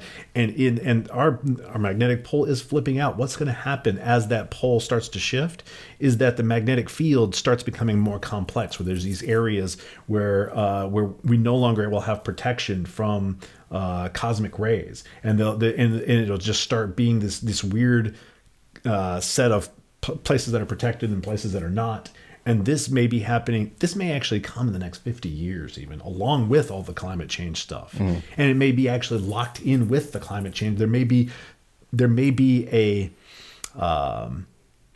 convergence of events that are happening, and perhaps even because they have some shared causal factors. I don't know, but there are indications that there may be some shared causal factors between all of these weird things. So the question of whether or not humanity is going to go forward, and is the risk worth the here's the thing that I'm trying to say, is that I think that there are a lot of people in high places that have been thinking about this, and whether or not the risk of moving forward is worth it, because we want to save, everybody's kind of come to that, regardless what happens, maybe we need to take this risk of advancing technology a large amount. Maybe we need to take this risk because we have to be able to survive. Will we survive? Well, we were already at a point where we might not. Mm-hmm. So is it once you're at the point where there's a very good chance you're not going to survive, what's risk and what isn't starts to change a lot. And so we may be at that point where what's risk and what is not has changed. And so that we may be on the cusp of those people who have previously been part of suppression, who've been part of we're not ready for this. All right, well, yeah, we're not ready, but readiness or not, sometimes that's not even part of it anymore. It just made me think of something. Not to go off on a tangent, but why the fuck not? That's what we're here to do. Oh, yeah. This just made me think with the doom and gloom scenario, because we are, and I think that can be felt. And I have a whole weird feeling about this too, whether or not, mentally, the mental state of the world. With everything going on, that I don't know if it's just a result of everything happening with COVID, just like the stress, but I feel like there's almost some type of a biological or a radio wave, some type of effect that's happening on our brains, which if you talk about electromagnetism, you talk about pole shifting, the effect that's going to have neurologically on people, there will be an effect. Like we're tied to that. Like we are. All things are. And so whether or not there is, any tie with that, but I was talking, with my girlfriend yesterday, a couple days ago, when just with everything going on, how crazy it is to be alive during this time. Because I never thought, growing up, I would ever be where I am today. Like where the world would ever be where the world is right now. The times we're living in are fucking terrifying. And it's crazy that we're alive during them. And what you were talking about the next, 50 years, pole shifts there's a lot that's going to happen with that geologically. Not just, with everything else you're talking about with, radiation and things coming in from the sun and that protective, shield no longer being there, what that would even mean for migration, what that would mean for politics. My mind was going all these different places. We all familiar with the whole population thinning, that's a lot of big conspiracies about what's going on with COVID and this whole depopulation agenda with the New World Order and everything to shrink the population down. And if, once again, the people at the very top have this information, they're the ones who suppress this information when it comes to things like this. If we're going to say this is a conspiracy, that all, the ether and everything was suppressed, we know who did it. Yeah. That's obvious. And those people are still ruling the world. Mm-hmm. And so they would be privy to this information and be aware of what's actually happening and know that if this is all taking place because of our greed, ultimately they're the ones behind it. They'd be the ones responsible for it anyway. Oops, sorry. Yeah. But that there'd be no way with all, over 7 billion people on the planet that we can migrate to particular regions that might end up being this way. And so maybe the population is being thin for those type of reasons. This is more, we're just talking. We're not saying any of this is real. I hate thinking about those sorts of possibilities, but sometimes, Yeah, but it made me think when you're talking about the next 50 years, we're in this dire state of how crazy is it that if that is the case, if we're at the end of civilization on this planet, unless we can drastically course correct and suddenly become noble, those people who control the world and unite for the greater good of humanity. Didn't mean to laugh at that. Well, it's hard not to. That we're facing an extinction level event. And how crazy is that? Because whenever I look back at history, and people like Randall Carlson, who's talked about, I think the past 125,000 years, there was roughly 11 extinction level events that took place on this planet. 11 reset buttons that have happened on society. Mm-hmm. And we know, or civilization, and we know that, now the oldest human that was found, I think, is 300,000 years old. And I'm sure even older than that, because we found tools, in Utah that are over 1 million years old, tools that were made over 1 million years ago showing, ingenuity, that we possess these abilities. As Graham Hancock always says, we're a civilization with amnesia. We have no idea what came before us, just like we were talking about before with civilizations and ancient wisdom that has been lost. But how crazy is it to think about all those civilizations that fell before us, that rose to levels that we don't even know today, talk about Atlantis if we want to, even go there, but even just like the Egyptians, the real Egyptians who created the pyramids during the time, like Göbekli Tepe, around the last Younger Dryas, these type of things, civilizations that were clearly there beforehand, because nobody was building these things when the earth was thawing from an ice age. It had to have been beforehand that they were built, and then, merely survived after, according to me. But how crazy is it to think about, because I've thought about these civilizations and what they were like on their last few years. And did they know it was coming?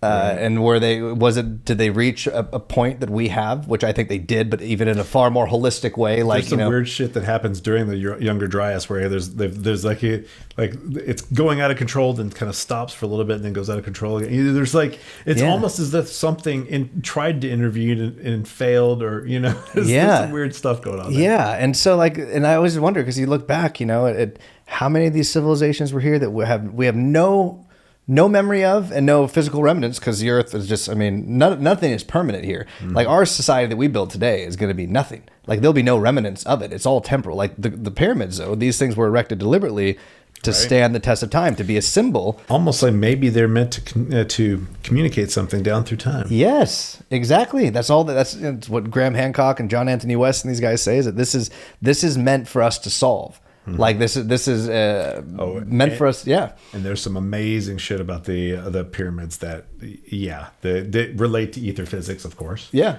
it's when it comes to, like the golden mean actually is one of those ones where you people use it kind of superstitiously, but there's some specific stuff that I'm not going to get into, but that are related to. I believe atomic physics and understanding ether better. So that's the most I'm going to say about it. Interesting. But there are definitely some things communicated specifically by relationships between numbers. In other words, like the relationships between numbers mean something. Yeah. And the relationships communicated by the pyramids are... Oh, they mean something. Yeah. Yeah, they're pretty amazing. Yeah. But anyway, just the idea that if we are on this, that it's actually kind of cool, because obviously people could look at this in the morbid way of like, this is potentially we're facing the end of our civilization because of everything that's taking place, not just between our species, but with the climate change and pole shifts and everything therein.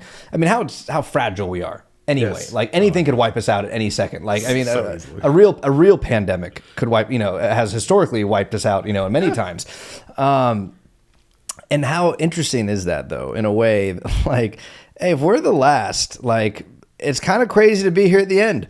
Like, to be like, because you wondered all the people who were at the end of past civilizations, the very end. They had to have known. Unless it was just a meteor crash that, wiped out the dinosaurs type thing, like, unless it was something like that. But even then, given what we've seen, these ancient civilizations knew about astronomy, that, like, in planets, in Zeta Reticuli, that, the Dogon tribe, and these things, that, like, how did you know any of this? Like, so were they aware? And, like, not to say that we can't save things, not to say that, it's too late. It's definitely possible.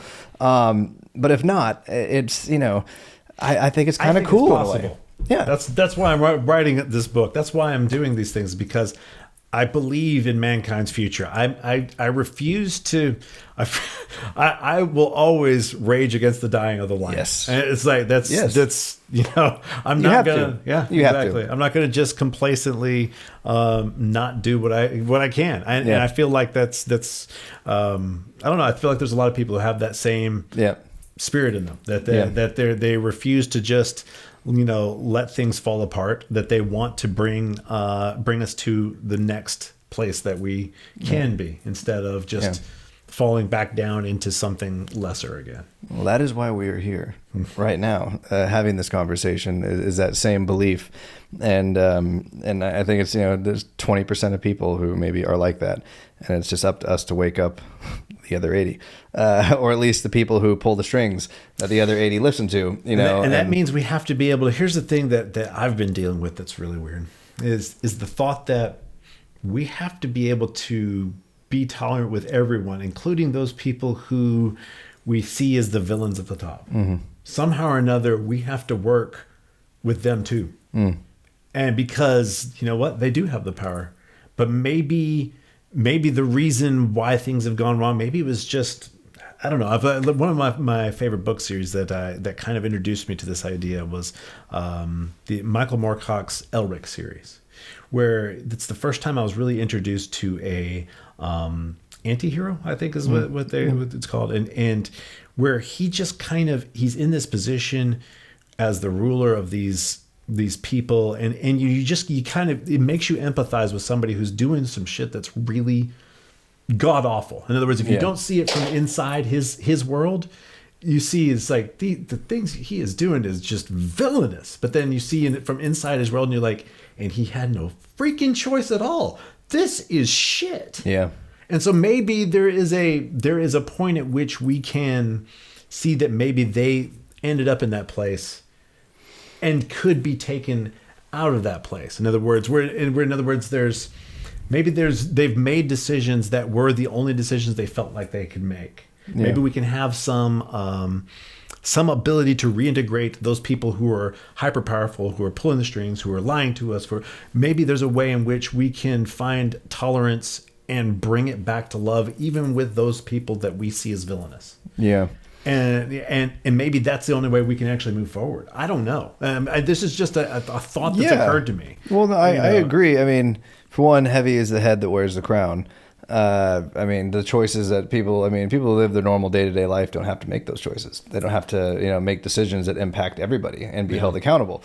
But I think that's more in a power structure that maybe is anointed versus one that is, taken the way that this has been. Yeah. But also, just remembering that we're all, and I tried it, especially when I read books like, Jim Marr's Rule by Secrecy, which is a great book, which really just dives into the secret societies, for thousands of years and the lineage of them and who's involved, like just the facts. Yeah. Is that, we're all capable of absolute positive, amazing things and negative, atrocious things. Like it lies within all of us. Mm-hmm. And it's merely circumstance that really dictates what that's going to be. Like who raised you, what happened to you as a child, because being an actor, I've played a lot of villains the past 6-7 years for whatever reason. And they're the most enjoyable characters to play because they're the most challenging. Mm-hmm. But no bad guy is ever a bad guy. They're not like waking up doing something like, I'm bad, so I'm doing this. Yeah, they're justified to no end for what they're doing. Granted, their justification may be absurd to a different person. And maybe they've broken their own mind trying to justify things. Yeah. In which case now they're doing bad things almost as an innocent, but as a negligent one. Yeah. In other words, they didn't fix their own minds, and so now the bad things they do are out of negligence, not even purposeful thought. Yeah, it's real though. Yeah. And understanding that, because we have to always have compassion and empathy for our fellow brothers and sisters, period, especially those that we don't agree with or those who would be at the top holding, particular power. Because once again, if you were a part of a family that has been for hundreds of years, a Rothschild, if you will, or someone like that that's had all this power and money and influence, is privy to knowledge and information, privy to a macro picture of all things, and understands controlling and seeing how society operates, how people are in general. Yeah. You would then, after lineages of that, after generations and generations of that information being passed down, would just be like, no one else is fit but me. We have you don't know anything. That. Right, exactly. Yeah. It's just no, you're just privy to. Yeah, you're just privy to information. But that's the thing. In their mind, no, well, anybody could do it if they had the same information, if they had the same knowledge and yeah. And so there's difficulties like that where it's just a it's a whole lot to overcome. I know, and I told you it was going to be a slight tangent, so I apologize. No, but, I love it. Can we take a short break though? Because I'd like to.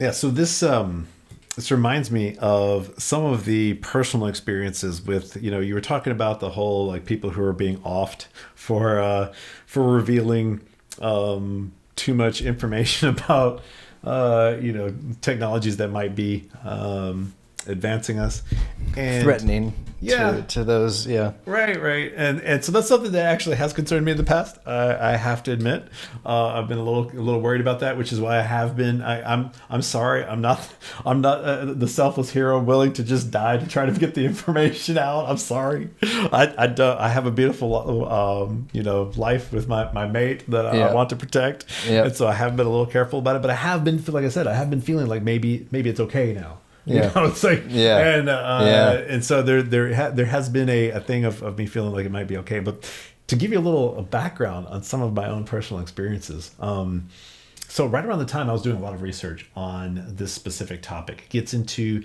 the functioning of ring laser gyroscopes. So this is a part of technology that's used in all of our guidance weaponry.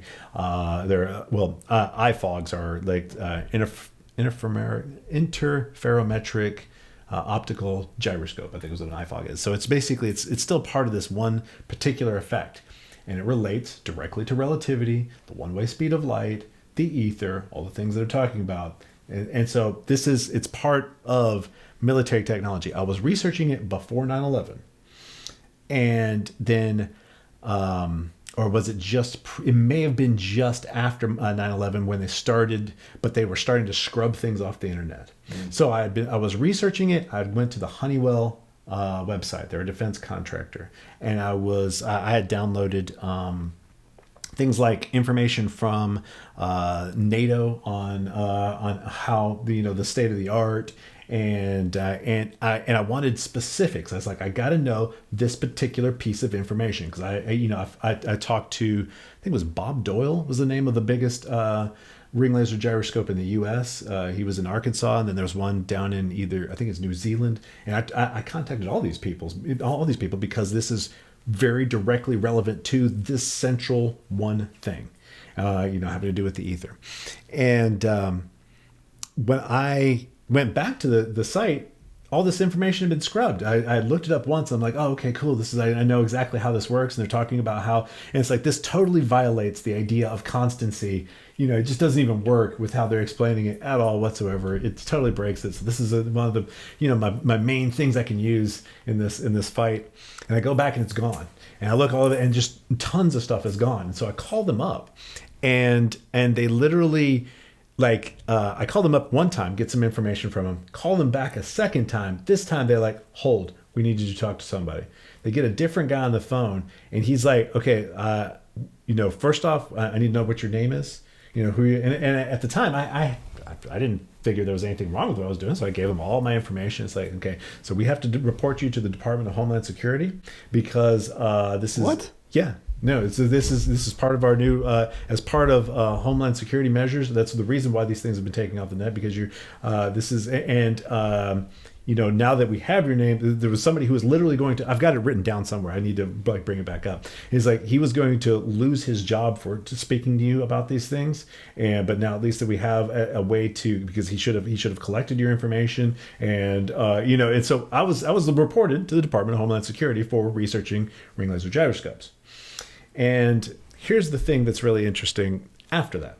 So that was, just a little post 9/11, and where it was they were cleaning up the internet, taking tons of stuff offline. Because, prior to that point, everybody was putting everything online. Oh, yeah. Like I said, NATO documents and stuff I could get to easily. Remember the Anarchy Cookbook? Yeah, right. Way back when. Tons of stuff. So I get reported and I think that's, that's really funny because I don't know. I just didn't, it's like, I'm not doing anything wrong. Why do I care?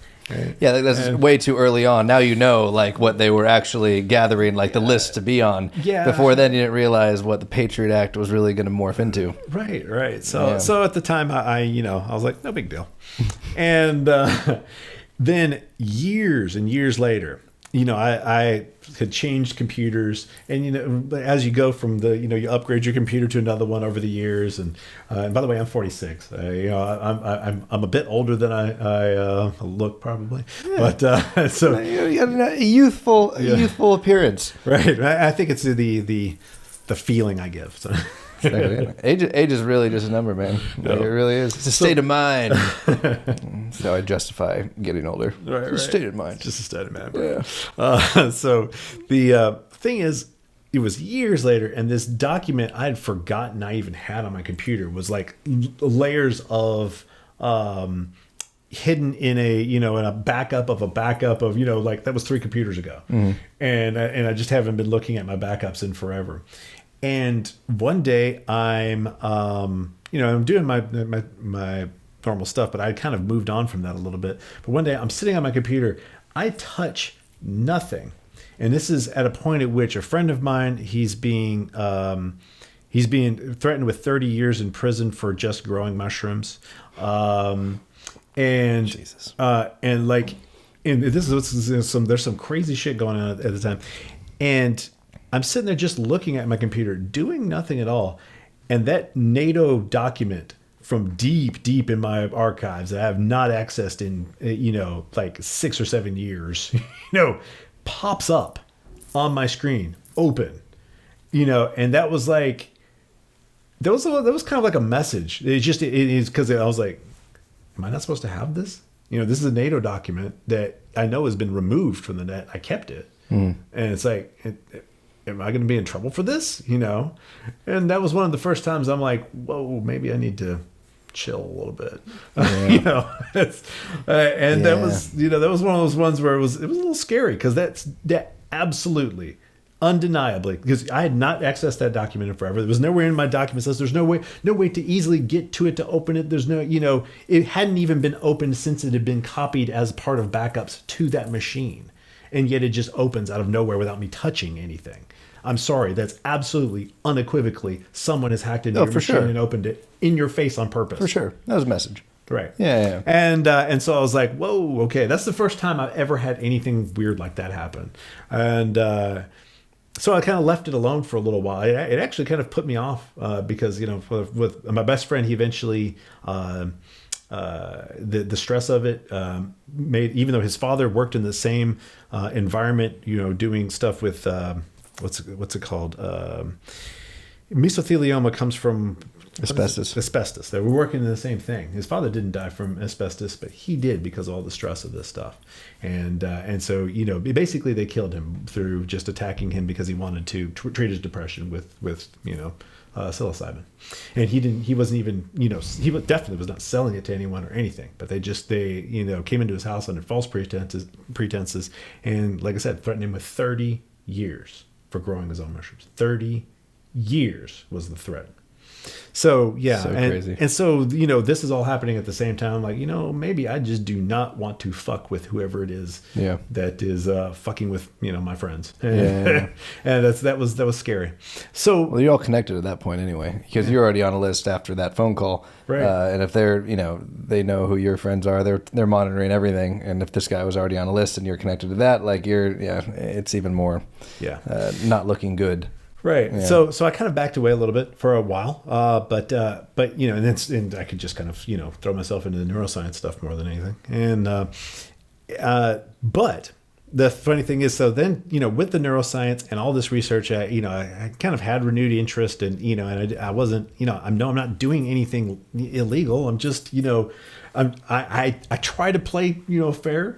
I'm not trying to do things the right way, but and so I ended up picking the research back up, and that led me to Berkeley at this conference. And at that conference, I met it was a conference on consciousness, and at that place, I actually met some people that told me after I gave a presentation there, because they some of the people liked my work, and that's what I was telling you. That's how I met Walter Freeman, and they said, no, you understand, the CIA is here and they are listening, and one of the things that they said specifically is, you're fine, you can talk, don't build anything.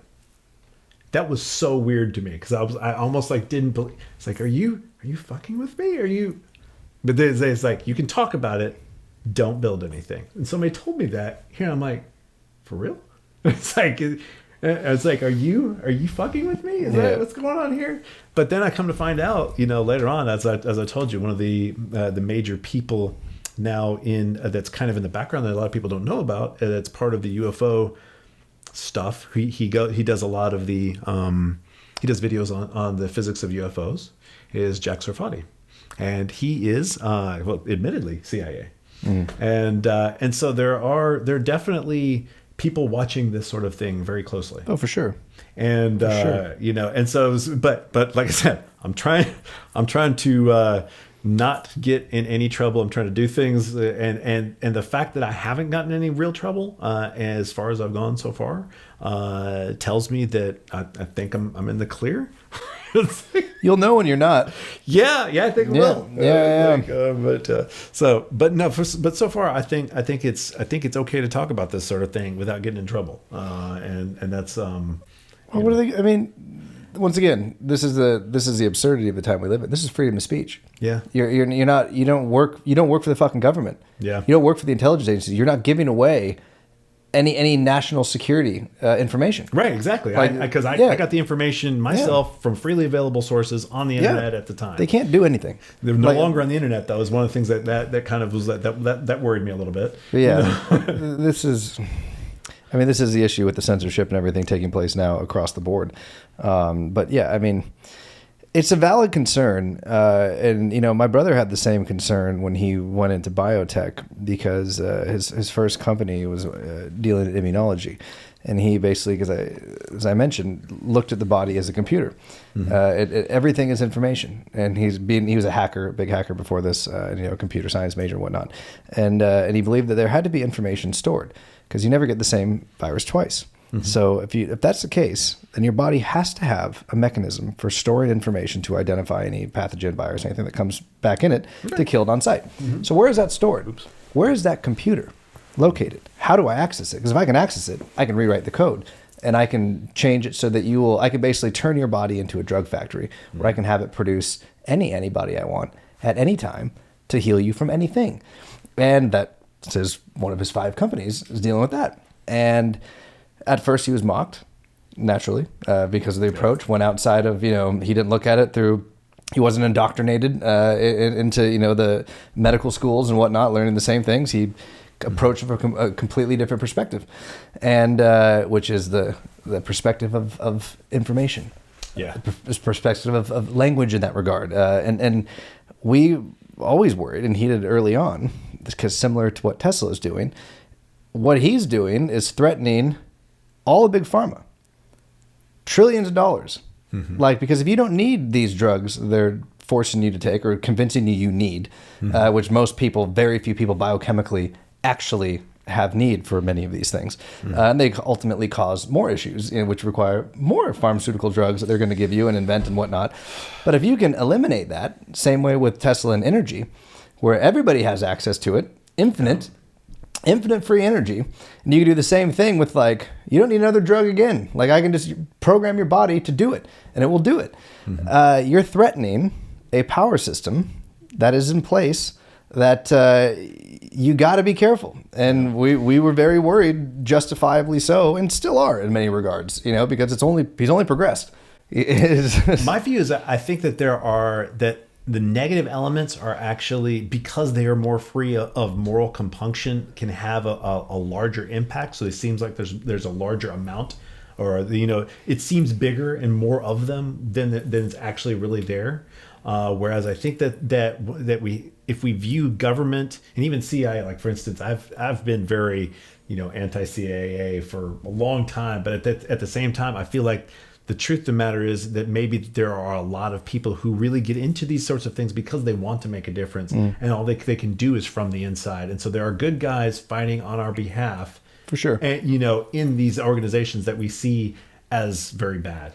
Yeah. And I think that without them in there, and understanding that there are these people fighting for good things within these organizations that, by and large, a lot of times really are bad. I mean, it's they definitely don't have the will of the people. But if they didn't have these people and they're fighting on our behalf, that it would be a lot worse. Yeah, and I think that's a significant possibility, and I choose to see that. I think that's how things typically end up, in any kind of large organization, is that you have a lot of people who are really well-meaning and trying their best within the structures that they can, and then there are the assholes who don't give a shit, who are capable of going around things and doing things, shortcutting things, and to accomplish their more nefarious ends more easily because they don't care. Yeah. Yeah, so, I've heard similar things, and I can't reference this, so you'll just take it at, I guess, what I'm saying, and in my opinion, and from things I've heard, is that the people who rule the world, whether in the private sector or the public sector, who rise to the highest positions, are all by definition psychopaths. Because people who have empathy, people who have compassion and care about their fellow brothers and sisters, like care about the planet, who have that part of them, like you're saying, a lot of the people who go into these things to do good, who genuinely, want a greater good done, they don't make it to the top. Yeah. The people who are at the top are the ones who are sociopathic or psychotic in nature because they have no problem killing people, destroying the planet, doing whatever needs to be done to get more money, get more power, get more control. Yeah. And it takes only a person who's wired that way, who's able to turn off that part of their brain, or maybe that part of their brain is just not on. The empathy, compassion, component to it is just not there. And it's a really interesting thing. I don't know if there's a study done about it, but I know I saw some lady who wrote some books about it, and she said there was when she put the one about people in control being psychopaths, like by clinical definition, that was one time there was attempts made on her life and her family's life and things like that, because there's outside of, once again, there could be puppets, right? There could be politicians who are just charismatic smooth talkers but they're not in control. I mean, presidents aren't in control. They're merely renting the White House for 4 years and 8 years if they're playing ball.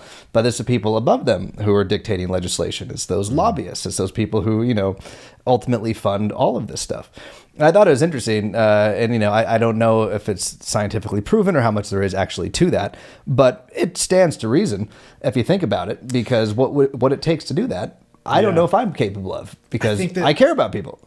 I know. I care about people. I think what it is people can fall into justifications and compartmentalizing their own mind, and still, here's the thing, I've seen some really shitty people who I got to know so well that I understood it wasn't sociopathy. It was them making excuses and building upon excuses. And people can actually make it where they don't even remember reality properly because they make the excuses so much and lie so much to others and get so much into their own lies that they alter their own memories. And so their whole view of reality ends up being skewed. And so they're they're almost like this innocent, trapped by a subconscious that constructed a false reality. And so I've seen that. And so it's like, what do you do? Here's the thing. When you see somebody doing really horrible shit and you know that inside they're kind of an innocent, knowing that is kind of a burden, because you're like, you want to be angry at them. You want to be like, you're a piece of shit. Yeah. And then you see inside and you're like, whoa, but they don't even really know what they're doing. Yeah. It's like they fooled themselves. They really fooled themselves. They actually did it. Yeah. And seeing that happen, because I've seen that happen. That's. I think there may be something beyond sociopathy. I think there may be that. I think that happens a lot. And so there may be kind of excuse making and a lack of respect for truth. Yeah. There was a lack of respect for and willingness to sacrifice and pay the pain that following truth, because truth is a painful path. People will punish you and punish you and punish you for respecting the truth. Yeah. And so I think that is I think that's the issue, and that there's so many people who they just couldn't handle the pain of following a path of truth in their life, and it kind of sent them off in a course. Yeah, it could just be also just the fragility of ego and story. And in the interview I just did the other day with Jay Nelson, who wrote the book on consciousness, talking about that only 10% of our reality comes in through our five senses. Everything else is manufactured in our brain. Yeah. Everything else, it's either guesswork, it's anticipating things based on reason, logic, programming, conditioning, whatever it is. But we're creating reality all the time that is only 10% different from a dream. Like, think about that. Like, that's fucking crazy. That like the senses, that 10% is what we think grounds us in the physical world and reality. But our brain, and that's why there's all these illusion tests and things that he was like showing me about, like how the mind, I mean, the eyes play tricks, the ears play tricks, like the mind is constantly guessing, like it's very limited in our senses are limited in the information it's getting, and the brain is just doing guesswork. And that goes the same with story, with the things that we're telling ourselves and reinforcing that reality that we're creating and the things that we're building upon, like in the case you were just talking about, where you just tell yourself a lie over and over and over, that it becomes your reality. Like your brain manufactures, it's real as real can be. Yep. Like it's real to you. I felt like it was this way, so it must be that way. Yeah. That's how it happened. Yeah. And then you remember it that way. Yeah. Which is wild. Yeah, memory. Yeah. That's a whole other thing. I mean, that's why the court of law, when you talk about witnesses, eyewitness testimony, I mean, there's so much that goes into that. We give way too much credit to our... That's where there are these things that in other words, like people tend to hate on religion. And I went through that phase. I spent about a week as an atheist. Yeah. At least maybe longer. I don't know. But the point is that I think that there are all these systems that actually were developed by religion specifically for basically attempting to have some sort of thing that pushes you towards respecting the truth and paying the prices for it. Mm-hmm. And I think that that's kind of part of religion, and that's something that ends up being lost when you throw the baby out with the bathwater. Yeah. There are these spiritual practices that were kind of about, maintaining the integrity of your spirit. And this actually gets into something that I wanted to talk about, which is Neo-Shamanism and the idea of memetics. And if you'd like to cover that at some point, we can talk a little bit more, because this book is mainly, and I'm gonna show it to the camera. Yeah. Give us some love. Exactly. Going to be coming out next year. Fingers crossed, should be coming out next year once all the editing, etc. And it's the return of Aether.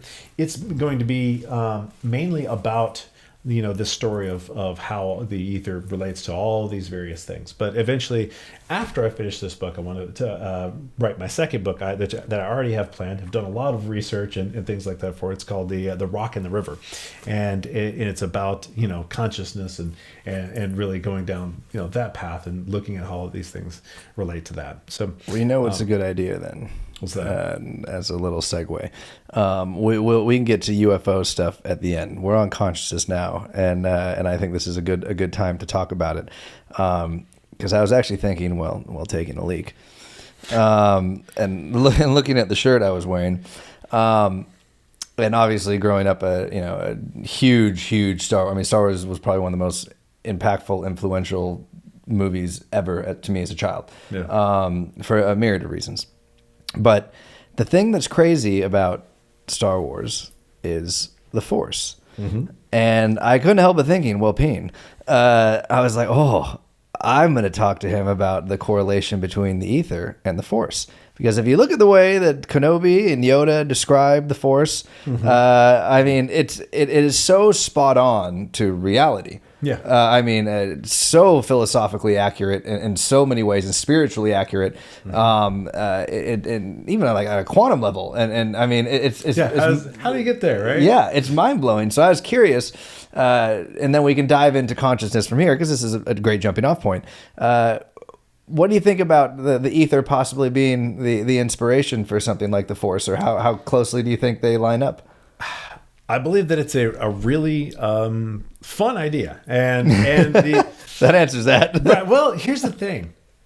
I try to stay as conservative as possible about these things, because the possibilities are so outrageous. The possibilities that you can go into are so incredible that I try to keep it back. Yeah. At the very, you have to. You're writing books and papers. You. Right. Exactly. And because it's the possibilities are so mind blowing, so amazing, that I can just leave that for other people to see. Mm. And that's what you're talking about, is like with the how do people come to these ideas? Well, there's the if let's say, for instance, that the universe is a giant mind. Well, then let's look at it like we look at our own brain. We've got these components, like there's the Wernicke's and Broca's area, and one area takes care of interpreting speech, and one takes care of producing it. And you could have a lesion on the part of your brain that makes it where you cannot produce speech, and you could just, like, somebody could just go in, cut that part, and right now, and you'd be able to understand everything I'm saying and just be like, Don't know how to talk. It's just gone. Yeah. I can understand everything you're saying, understand it just fine, yet cannot produce speech. And this has happened with people who've had like cancer, or, things like that. So the reason why we've been able to see it. So we ourselves are bunches of components that come together in a certain way. In other words, what we think of as this consciousness it's a gestalt. It's just like if I were to take an engine and, if I could just remove one of the parts, well, the engine stops working. Or if the timing gets off on it, it screws it up. So you have to have, the engine is not just a pile of parts, because if I give you a pile of parts, if I given you an engine, would anybody be happy with me, selling them a car that's just the car parts? The engine requires an association between things that is capable of doing something more than the individual parts are. It's the structure of things. So seeing that is kind of part of what makes our hive mind work. In other words, our own mind, seeing our own mind is like a hive mind, because there are interesting things that I like to talk about where you can take an army ant and put it on a table and it just like go in circles, but then you put them within their group, and through the various pheromones and things like that, they end up doing complex search algorithms where they go out a random direction, and to go in 15-degree increments. They check a whole area, and then they found that like the military started using this methodology for finding resources, and the way the intelligent things that they do, where it's like, when the water is not very deep, well, they'll just pile over each other and some will die and they'll just go across it. But if it's very deep, they can go up and clip the leaves and ride over on little boats. And there's these various intelligent things that happen through hive mechanics that basically happen because of the association of things. So if we see our own brains as this hive of individual neurons working together, and then those having groups, and those groups working together, and then don't stop at the edge of your head, but start looking at all of society as part of this functioning thing. And then so it has another layer. And then above that, perhaps there is the connections when you look at the way in which the magnetic poles of the sun feed directly into the magnetic poles of the earth, and all of these things, perhaps they also play some role in this information system that then connects out to the galaxy, and then the galaxy connects out to other things. And you have this huge single mind, but with layers and layers and layers that go all the way down and keep going down. That would kind of go to the notion, which a lot of people have, and I think I subscribe to as well to a degree, that we're ultimately all an expression of that God source. We're all experiencing this once as a part of that. Like, it's ultimately feeding that ultimate consciousness, that ultimate knowledge, and that we're all the experiences of that. We are God in that regard. We are a part of that same thing, and therefore we are God experiencing this. Like in each individual thing, feeding that greater knowledge, that greater infinite intelligence. And even if you're just God's pinky, to say I am God, it's like if I touch you on your pinky, you say, yeah, you touched me. Yeah. And it's like, no, you just touched my pinky. Well, is that division really? Which is echoed in religion too. Yeah. And it's funny, you talked about that earlier. Like I think people who, not everybody, obviously, a lot of people, are raised religious and stay religious. But there are people, depending on how authoritative that might have been or whatever the case may be. Obviously, we're all unique souls on our own journey anyway, doing our own thing here. So, people are going to do what they're going to do no matter what their upbringing. If you have a calling, if you have a purpose type thing, like if you're wired a particular way, it really doesn't matter what that is. You're gonna I think end up ultimately pursuing it to a degree, but that impressioning, those imprinting and things like that definitely affect you. But where there was a departure from it, and then it was after that, it was almost like the rebellion. And now after a long period of time of researching and searching every other possible explanation, whether it's from different religions, wisdom teachers, science, into ufology, quantum physics, all these other things, part of me arrives back at a lot of these truths, like just a different understanding of what was being conveyed that mankind has corrupted and used for, bad things, whether to wage war, suppress people, keep the poor, and the rich, all these things that, religion has been used to do. But that does not negate the fundamental, profound truths that lie in there, that these things have been passed down for thousands of years, deliberately so. And I think we've just lost connection with what these messages actually were, what they were actually describing and saying. But the truths are nonetheless... Baby and bathwater, always. Man, that's one of the things I've been saying so much recently, because we're constantly either drinking down every bit of the bathwater because there's a baby in it, or we're tossing the baby out with the bathwater. We're doing one or the other, just never anything in between. That's like the human condition right there. It's like, oh, there's a baby in it, so I got to drink an ocean of bathwater. It's like the pendulum. Like, it's just like everything in society. Like, we can't course correct back to the fucking middle to save our lives. We go from one extreme to the fucking opposite extreme, and it's like, no, we didn't need to go. Like, you just cause a whole other fucking slew of problems. Just like, we needed to be here, right in the middle. Can't we just go there? Like, why? Whoosh. And now it's going to cause the same thing, a whole different slew of problems that are in a different rebellion that's going to come. Like, and it's going to swing back the other. It's like, don't you see the patterns? Like, those who don't learn from history are doomed to repeat it. Like, we've seen this over and over again. Like, why are we incapable as a species of learning these things? I don't get that. Like, and I don't think that we're incapable of it. I do think that they're just people who dictate this, and I love the idea of the sin nature seen as just simply a mismatch of our instincts with the progression of technology. In other words, like that it just happened too fast. In other words, where our instincts were kind of designed. I won't say necessarily designed, because let's not get into that, but they were tuned by reality in whatever way reality does that, which is, through evolutionary pressures, etc. And then the environment changed super rapidly, so that our instincts no longer work. And instincts have all these different behaviors and things that are very complex systems, that are very touchy, and they're supposed to work a certain way, and then now we're just not in that world anymore.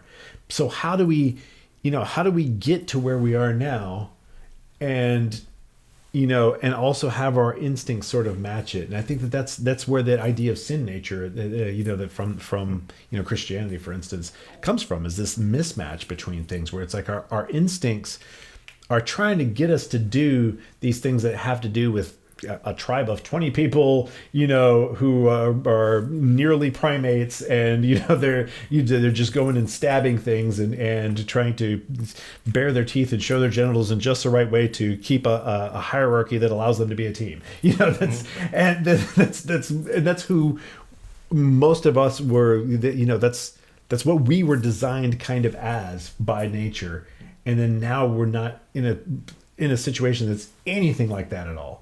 And so if that's true, then we still have those things back there, but we're so adaptive, we're so malleable, we can make it here, and do what we're doing now.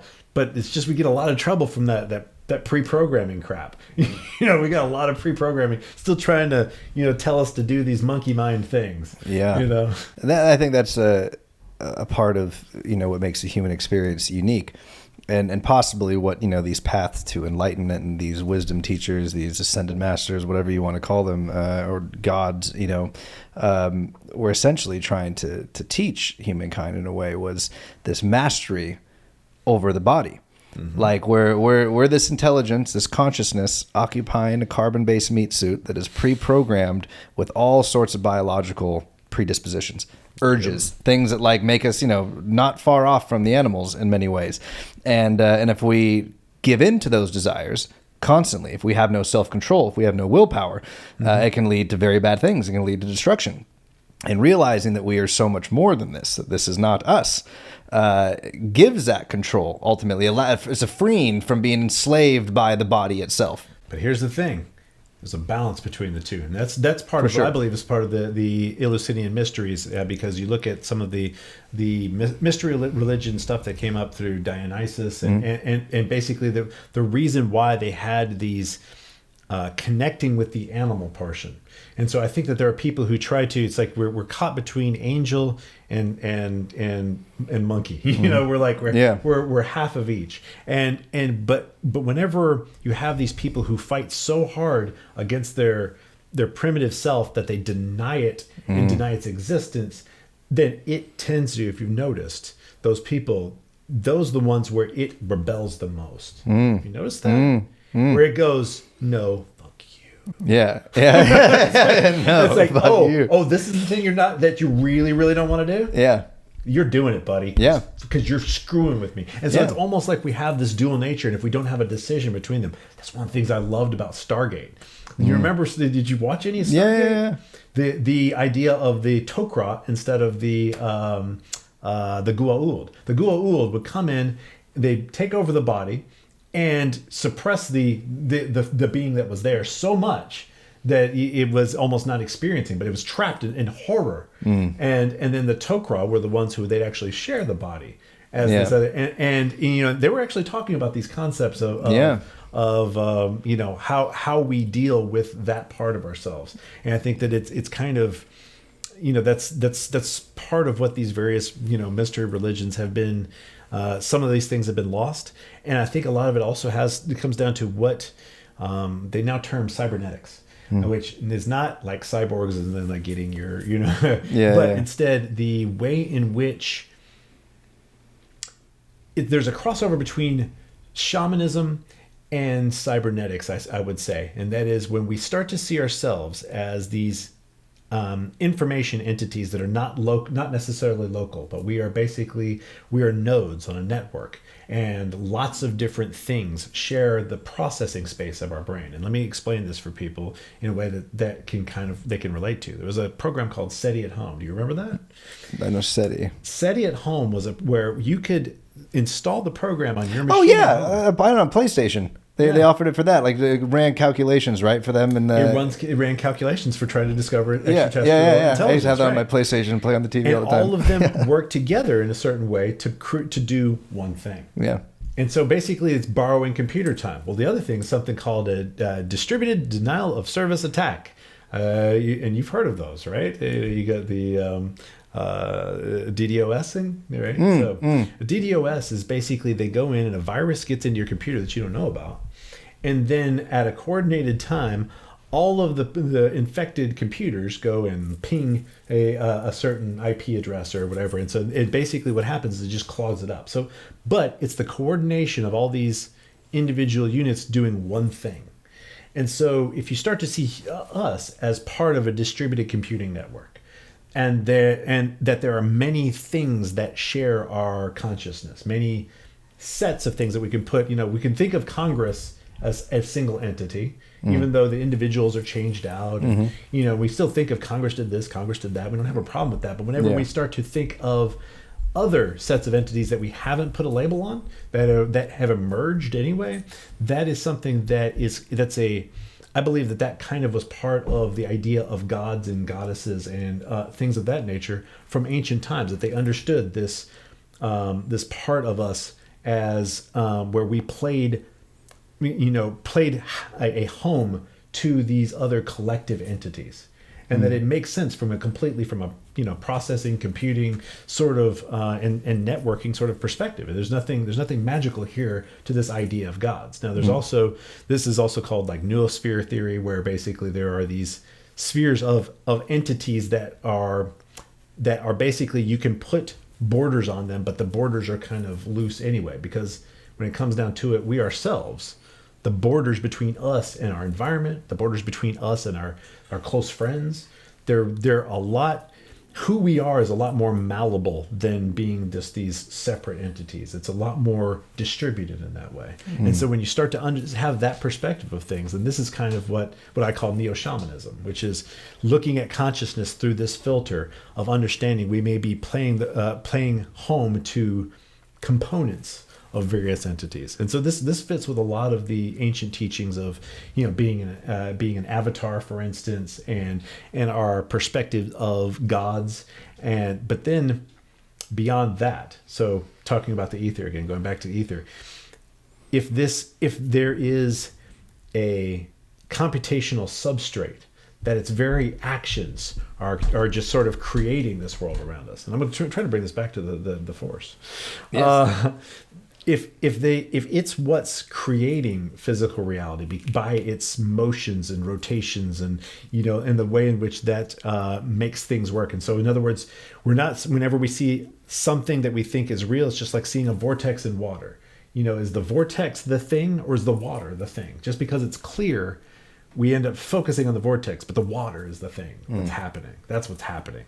And so when we see ourselves and all of reality in this way, this is a way of seeing us as the thing that God is doing, the thing that all of these spirits that are a lower level of God, in other words, like God being up at this huge level and being made of components of components of components of components of components, and we're just down here at a very, very small level.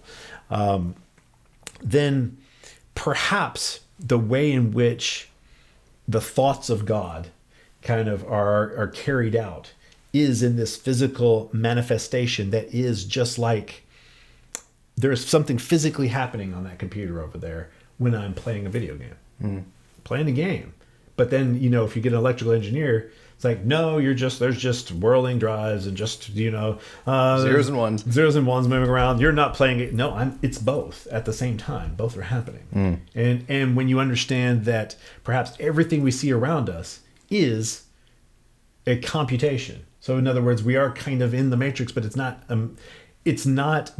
simulation being done by something else. It is what reality is this computational sort of thing that's happening. Then when we look at the way that our thoughts do turn into reality, because they do. In other words, there is a way that's undeniable. You think, you move your hand. You are controlling physical reality. Okay, then there's a connection between it. And then if we were to put some electrodes in your mind or in your head that can determine what your thoughts are, and then connect them wirelessly to a little robot or whatever, you could think and make it move. And we don't see that as magic in any way. Yeah. I give the analogy too of that, not to, just because I think it's a good one. I don't want to take it off, but like for people to really drive that home and think about, I'm moving my hand. Well, I'm moving my hand. Well, think about it from the arousal standpoint. You think about a naked woman, men, and that thought leads to a physical reaction that happens. Like blood flows to a particular region, you become aroused. One thought leads to that. Women, same thing. It's just, the opposite. But not going to get into biology here, but you get the point. It's a thought. One thought creates this physical manifestation that happens. Like it's a thought that turned into a reality, a physical reality. It always was one that I enjoyed. Like, oh, you don't think your thoughts have power? Right. Like right. You think one thing and there's an immediate reaction to it. Yeah. So thoughts, and what's funny? There was a guy who was talking on one of the rooms the other day that I mentioned him, JW or something. I think JW. Yeah. Yeah, he actually, that's why I was blown away by it. It's like, man, are you reading the stuff from our group? He must be. He just got to be, because he actually brings up something that's been a conversation between me and a fellow from Rutgers who wrote cell language theory. And basically, you ought to ask your brother about cell language theory. But it's the idea that that the way that biological molecules interact with each other is a method of computation that is information containing, and there's a communication happening between them through symbolic representation. So, whenever you're talking about information and stuff like that, you have to get down, keep getting down into how does information become action? Because it does. Information becomes things. It causes changes. So if information causes changes to reality, then there has to be energy involved with that. There has to be something, there has to be an energy component to information. And this is the cutting edge of what physics is doing right now. Generally, they address it through black hole physics. They're looking at thermodynamics at the edge of a black hole, and looking at how is it that information is related to directly altering reality. Because it is. It's happening. Yeah. It's happening just when you move your hand. It's happening. Yeah. Information becomes reality somehow. Yeah. So this idea that the spirit world couldn't be real is ridiculous. Yeah. If you simply see it as the way that information is impacting physical reality, then what's the problem? What's the rub? It works completely with every rational scientific concept that you might have. It's what we're looking at right now. We know for sure information impacts reality. Yeah. And then we're just looking at the way that information impacts reality, and how do you get at that and quantify it in a way that that we can use for our benefit, I suppose.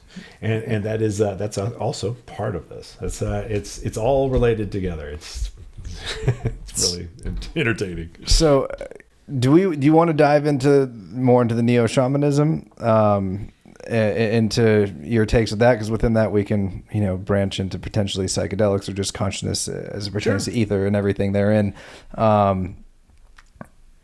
Yeah. Okay. Let's go that route.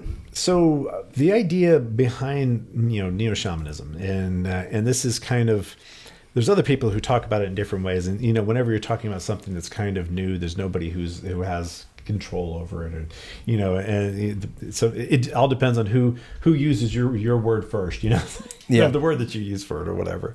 Even like, for instance, the neoclassical interpretation when it comes to physics, I don't even own that website, because there was somebody, David Delphinich, I think is his name, is a physicist who's been using the term for years before I was, and it was all about exactly, I discovered him after I was doing my research and after I used the term neoclassical interpretation, found his website afterwards, and it's exactly about the same thing. I'm like, okay. Wow. Yeah. And it's like neo-classicalphysics.info. Something like that. And he's, like I said, he's right on the same path. And I was kind of blown away by that. But so going back to the idea of neo-shamanism, this is just the term that I've coined for it. But before that, Richard Dawkins basically is who I believe gave us a way for those people who have been, I guess who are on his side generally in the idea that everything spiritual is nonsense and all that. He gave the path for them to overcome that. Yeah, I don't think it was on purpose. I think it was accidental. The irony, that's great. The irony is great, isn't it? So the idea of memes, we use the term all the time. It comes from Dawkins, but it's not about a picture and some funny text or anything like that. Well, it's that is descended from it. The idea of a meme is a bit of information that's somewhat self-contained, behaves like a biological entity. And that is, we find that they reproduce, they mutate, and there's like species of them, and then they aggregate into complex systems, and then those have competition, and there's all these different things that happen in biology that we see happening in ideas. And if you look closely and watch everything that's happening in the world around you from this perspective, it makes perfect sense. And the fact that we now have memes long after Dawkins meant it this other way, you can even watch those do the same sort of thing, where they break off into these species, where you have this one particular meme and then it gets added onto, and sometimes you have these complex sets of them where they're all relying on each other. And it's just kind of neat to look at them as like these biological entities that are in this, their own sphere of competition, their own way of interacting with each other. And they are all part of this informational world.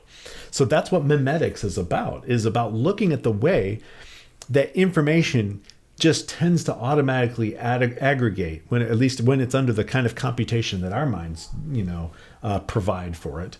When we provide this environment for memes to be just like genes. And so, in Dawkins, in the selfish gene, his idea is that, well, human beings, we're just the carriers of genes, and the things that happen, that are the expressions of them. Well, that's all just for the purpose of the selfish gene. The gene is just trying to figure out a way to survive and compete, and we're just the expression of that. And so it's sort of using us in a certain way. I think that's a kind of an oversimplification in my opinion, but it's a useful tool, I suppose, for understanding the way that genes express themselves in phenotypes and all that sort of thing. So it is, I think it's a good idea, and then looking at that as the selfish meme. In other words, take his concept and then approach it from the selfish meme, that when we think of ourselves as these separate entities. Well, I know I've got like 20 different, cola jingles in my head that I can spout off to you like this. I've got all this information that's been shoved into my head that I never, gave anyone permission to use my brain, but they're using it. And occasionally those things come up. I make jokes about it. And so there are sets of information that are using me. And sometimes whenever we go out and try to find something out, you'll get watching a television show. There's a general set point of morality of the way that they're portraying it that says this is how a good person would act, and this is and all of these are basically kind of like whenever you download some sort of program and there's a little check mark. Do you not want this to take over your computer? Yeah. And and you miss that check mark or just do it wrong, and then you've got some trash installed. You're constantly being down, you're constantly having things uploaded to you. And it's kind of, what if we're able to have all these things that are information that are impacting us in ways that we don't think of, we don't notice, that are just there, then are there things that would be like programs, or the things that would be like hacking that would happen to individuals? If we're part of this network, then can humans be hacked? And that's the thing I think has been part of a dangerous set of technology that's come up through secret societies and things like that for a long period of time. They've kind of known this, and that's been part of what they've known and not wanted to share. That's part of basically magic. Yeah. In other words, that is something in way in which you are basically looking at I hate to use the, what's it called, reductio ad Nazium, and that is, look at what Hitler was doing, and that is he was trying to hack people and trying to get them to do what he wanted them to do, and he did all this practicing in the mirror of all of his things to make sure that they were just the right way of doing it, and all that sort of thing, and that's been going on for a very, very long time.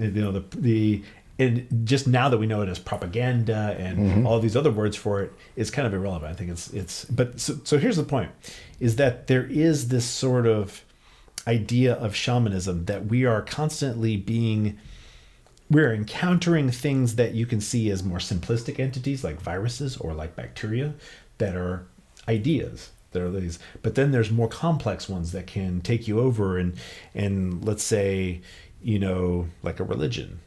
And or like a cult, or cults are just brand new species that haven't competed well enough yet, which is why a lot of religions really hate them. Yeah, because it's a new meme complex that's very powerful, and if it tries to as a brand new entity tries to enter the sphere where all the others are competing, they're going to kill it. Yeah, and they do. Yeah, they do. Yeah. So that is true of any kind of new group of people who have a new way of thinking, or any of those things. That's the genesis of culture. It actually kind of starts at that cult level, where it's just the first few people who are crazy, who are thinking in a different way. And in some cases, of course, there are some very destructive cults and things like that deserve to go by the wayside. Of course. Well, that's what Tesla was, right? You think about what he presented. It threatened a lot of right, and that was competition. That's the thing. But then there are new ways of being and new ways of thinking that deserve to survive, but they can't survive long enough under the pressure of these other groups of people who are participating in a group thing like Congress. There's a sort of natural association that automatically leads to them behaving in a way that they're just not really aware that they're playing a part of a larger entity. It's interesting the way you lay that out. I kind of want to reiterate, just make sure that the audience gets it, and make sure that I fully get it. Just the idea that we are essentially a computer, and that we can be hacked. Right, information is the core of everything. Right. Right. And so, with the analogy of the video game, what's real? Well, it's real. No, it's just zeros and ones. Well, I'm playing it. Like it's happening. Right. That we're really no different if we boil things all the way down to the core of all things.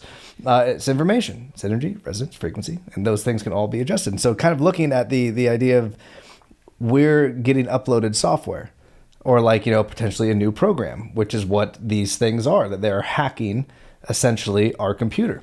And a new download comes in, which shifts our operating system, or we start functioning in a completely different way or believing completely different things.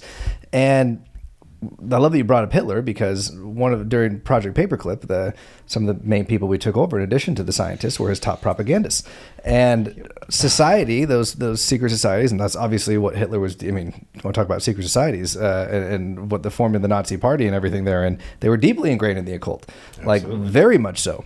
Another book recommendation for you in that vein, by the way. Which one? I have to. It's at the house. I don't remember, but it's, yeah.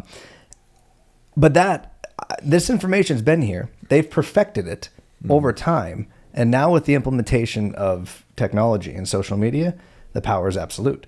Because now that message, where before the reach was limited, the reach of being able to program to infect people with that new software, that propaganda, was more limited. The mediums were, you couldn't reach everybody. Now you have their attention 24/7. And it is connected to them, and people are now constantly directly to them. And here's the thing: if you've got bad coding that has to go through multiple test stages for it to see if it can function at all, then when it comes out the other side, at least it has some level of function. And that when we didn't connect to people directly through TV and things like that, whenever you came up with some new idea or some new way of thinking or something like that, the people who were real close to you tested it and then tried to pass it along, but it would only really pass along if it were successful in some way. If it it had some value and didn't just completely break you. Yep. But now you can pass along stuff that will just completely break you. Yep. Instantly to huge groups of people. And that's part of what's been going on. That is a huge issue where and this is something that a lot of people who are in the science of consciousness talk about as well. It's like, are you making people go insane through our technologies? Our technology literally hurting people in a way that we just didn't anticipate. We're just like, like Prometheus kind of things, where we have suddenly reached this level where we don't know what's happening and how this is impacting minds. Yeah. Because we didn't really think of that. We had it all simplified and we're like, just rush forward and everything will be okay. Yeah. And then we're like, oops, will we just... Or maybe they didn't know.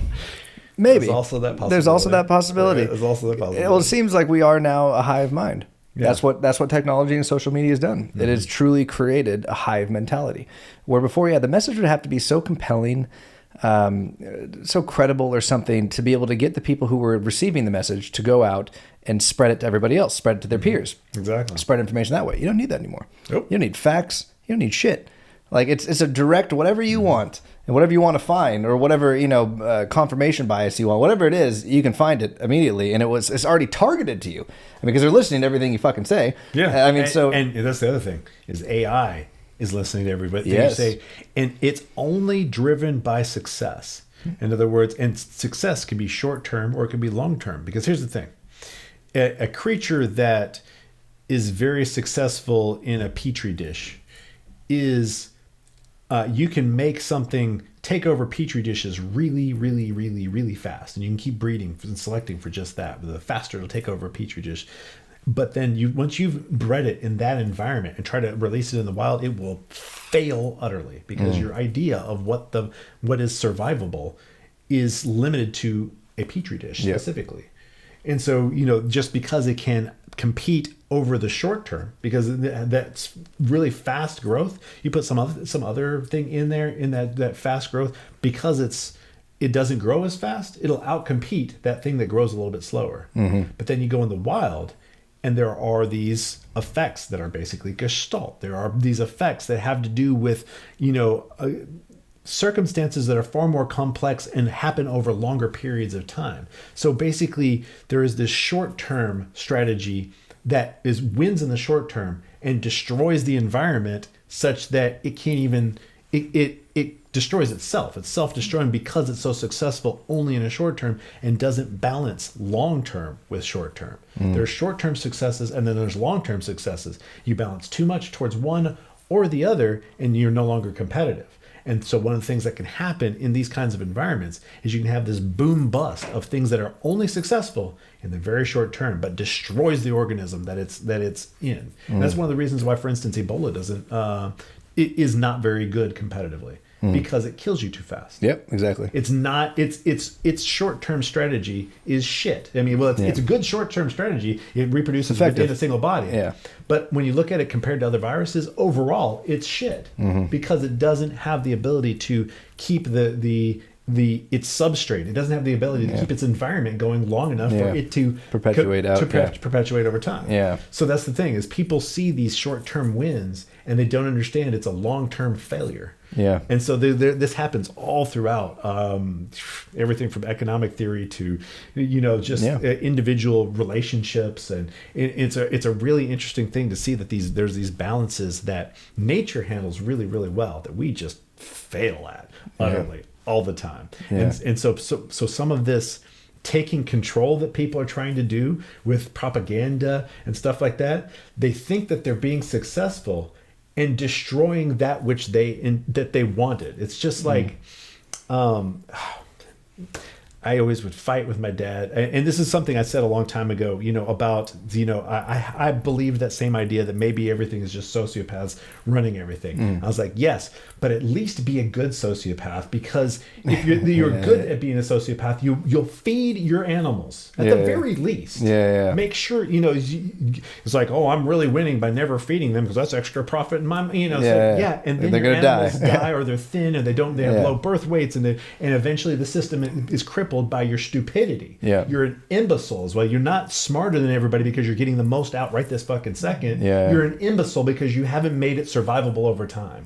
And that's the thing is sometimes that there are con men and things like that they have short-term strategy. They do not have long game. They burn all their bridges and then people know they're a con man and then they're done. And that's the problem with sociopathy, and that's why it's not the surviving thing in mankind, because it's wrong. It's broken. Sociopathy, not caring about other individuals, is a short-term strategy, and it is not survivable. It's not what life does. Life doesn't do that. Life is something that it can exist for billions of years.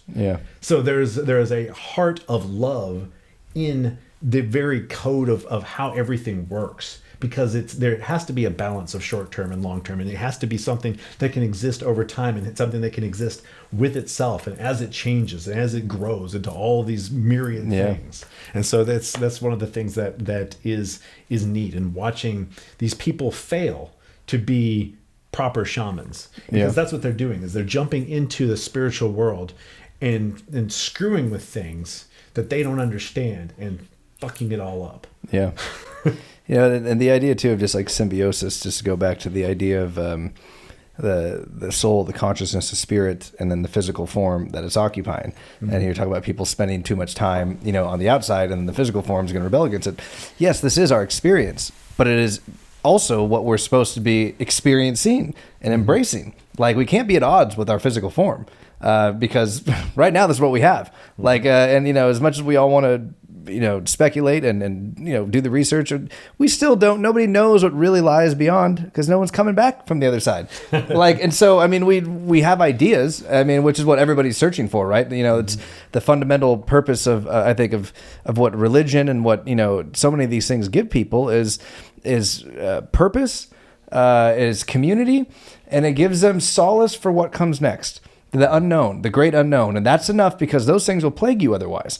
And even atheism is a religion in of itself. You're putting your faith in something. Your faith is that it's nothing. Like that's like it's the faith is don't worry about it. But that's a faith. Like it's a belief. And you're putting your faith, it all means nothing. And and if it doesn't, well then fuck. Yeah, it's kind of freeing. I can see what the appeal. It's like you just don't fucking worry about it, no matter anyway. Okay. But it all requires like this symbiosis. That is what's in nature. That is a perfect balance. We must strike that balance with all things if we truly want to be happy. We want to thrive. We want to perpetuate. Like you have to find, because if you go full board, it's done. Like the brightest stars burn out the fastest type thing. It's a lesson, that is once again passed down through wisdom teachings and through many religions. Is that the balance is moderation in many ways. It's a middle way. Yes, there's a middle way. And the funny thing is, even that we've done wrong. By the way, I know. I just like to talking about a neuroscience topic. Going to antidepressants. One of the ways in which they work is. Theoretically, the idea was, well, something's messed up with your serotonin. Well, let's give you more serotonin. Which is such a simplified view of things, because our brain is made up of all these different serotonin receptors that are the symphony of sensitivities. Yes. In other words, it's a chemical, but then the sensitivities, the various sensitivities are what make up a symphony of things that have to fire in the right times and and that symphony can get a little discordant at times, and then we end up with depression and stuff like that. But what they do with selective serotonin reuptake inhibitors, SSRIs, the idea is just make sure that the synaptic cleft, which is where the chemicals go across, you have to recycle chemicals. And then it's like, okay, instead of taking it back up, just trap them in there, so you just get tons and tons of serotonin. And then when your body determines that you have too much of a chemical, what it does is it reduces the sensitivity to it. So then basically what was a symphony becomes this crushed down single note. Yep. It's like, let's reduce all of these different various levels all to one single note. Well, now you're on an even keel, but you're also completely dependent on the chemical. Yep. And so it's both taking your symphony to making a single note, and then making sure that, because after you do that, your body's been adjusted. The amount of ligand that you produce, the amount that you produce also ends up being changed, as well as the receptors that are sensitive to it. And so we take these simplified brute force methods because sometimes it's just the simplest, quickest path to a short-term solution. And it's like, okay, make someone not crazy right now, and it does. You don't have any disturbing visions, because there are people who have a lot of very disturbing effects that happen to them, and their life is in danger. And so just like you got a cut on somebody's heart when they're about to die, you don't want to be doing that if they've got like a they feel a little off. So we'll go cut their heart. And so we end up making these tools that are these like sledgehammers to cut diamonds with. Well, it's also just like, it's like a symphony. It's high notes and low notes, like peaks and valleys. Like that is life, like highs and lows. And if you try to create balance and symbiosis, doesn't mean just a neutral fucking one note, one playing field. It's a combination of all things. That's what creates balance. It is the highs and lows. That is what makes life worth living. That is where you learn your fucking lessons. You experience the most growth in the lows. It's not the highs. The highs don't teach you much. I mean, like they're great, but like you learn far more when you're in the shit. Like when you're suffering, and when what is it? I don't know. There's times that being in flow can really be valuable too. For sure. Yeah. No, I mean it's by far preferable. I mean 100%. But it requires both. And I mean some of the most, I think, profound lessons. Because ultimately I think it's the lows that lead to the highs.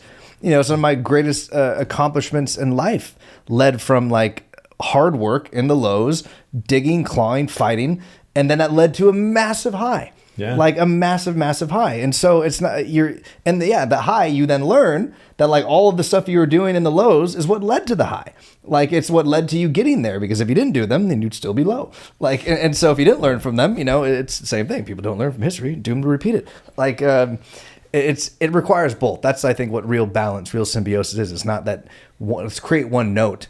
Let's create apathy in many regards. No, we need all of them. But and we talked about this too, the other podcast, just the idea of depression by and large. It's not a permanent thing. I mean, very few things are biochemical in that regard, where there's an actual deficiency. A lot of it is life choices. A lot of it is the state of the world, bad relationships, shitty jobs, like just, trauma, shame, like things that like can be worked through. They don't require a fucking Band-Aid. They just require work. Like a little bit of surgery maybe to like, find out what it is, but then you're healed. And exactly. Then, sometimes a little kickstart, but just not trying to do it all manually. In other words, there are these systems that have been designed over billions of years that actually work well. If you just kind of, sometimes they get stuck in the mud, and you got to like, you ever, if you're good at getting a car out of the mud, which I am, I'm good at, I learned this early on. You don't just push all at once. You get everybody to go, push, let go. Push, let go. Push, let go. And that's kind of a lesson of life that I learned from like as a kid. It's like that's how you get the car out. You don't just try to push. That's not gonna work. You're not gonna strong arm. You gotta go with it. You gotta find that resonance that's gonna make it work. So it's there's some interesting lessons that we can take. Let's try to bring this all back to the UFOs. Yes, I literally read my mind. Yes, let's get to Ether and UFOs. So and Tesla. with his craft. Yes. Exactly. Now, here's the thing. I have not yet read all of that book because he does get in. Now, a lot of the book, I was like, oh, yeah, yep, he's right on the right track there. I'm flipping through it, seeing that he's talking about a lot of the same history that I do. And I was like, oh, yeah, of course. Right? You see it on this history and this history and this history. And so, I still need to find the points at which where he's talking about where it is that specifically there was cover up. The interesting thing that you did bring up is this idea of Tesla ending up selling his stuff to the Nazis. I did not know that. Yeah. And so I was like, ooh, that's juicy. I got to dig into that. And that leads so much more to the Nazi Bell, Die Gluck, everything that happened there. Yes. And there's speculation. I don't know if I necessarily believe it, but it's also very probable that the two crash craft in Roswell were in fact, the Nazi Bells. But there is, alien bodies that were discovered. So I don't know. But it's his whole take with it, which is very interesting as far as ufology goes, which I think is also very probable. But I still subscribe, which we've talked about. I believe it's a mix of both. I believe it's us and them. I believe we've been in possession of this technology either since, the 30s and 40s with these various crashes or since what Nikola Tesla cracked. And what was then done in a clandestine way ever since. Yeah. And either way though, but if that's the case, and he says he pokes holes in ufology, and he basically says that ufology or the UFOs are the biggest counterintelligence ploy ever, that it's always been us, and they created the illusion of UFOs to cover up the technology that they had so that nobody would know. And I'm like, okay, interesting, but that still doesn't account for the thousands of years prior to that. Yeah, exactly. Yeah, it may be just his speculation. Yeah. So people are gonna weave their own feel about things into it. It's interesting. I don't subscribe to it, but I exactly. I feel like that may be what's going on there. But then what I want to add here is then if we are these we have to think about all this information and the way in which we've got all these ideas that can infect people, that are like viruses. There are these ideas that are harmful, that are helpful, and all of this is going on in our world. Then there's this question of exposure to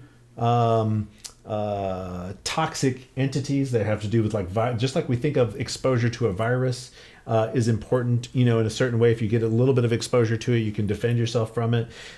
Any kind of integration with any other society would have to think of that whole spiritual aspect of a new civilization that might enter it.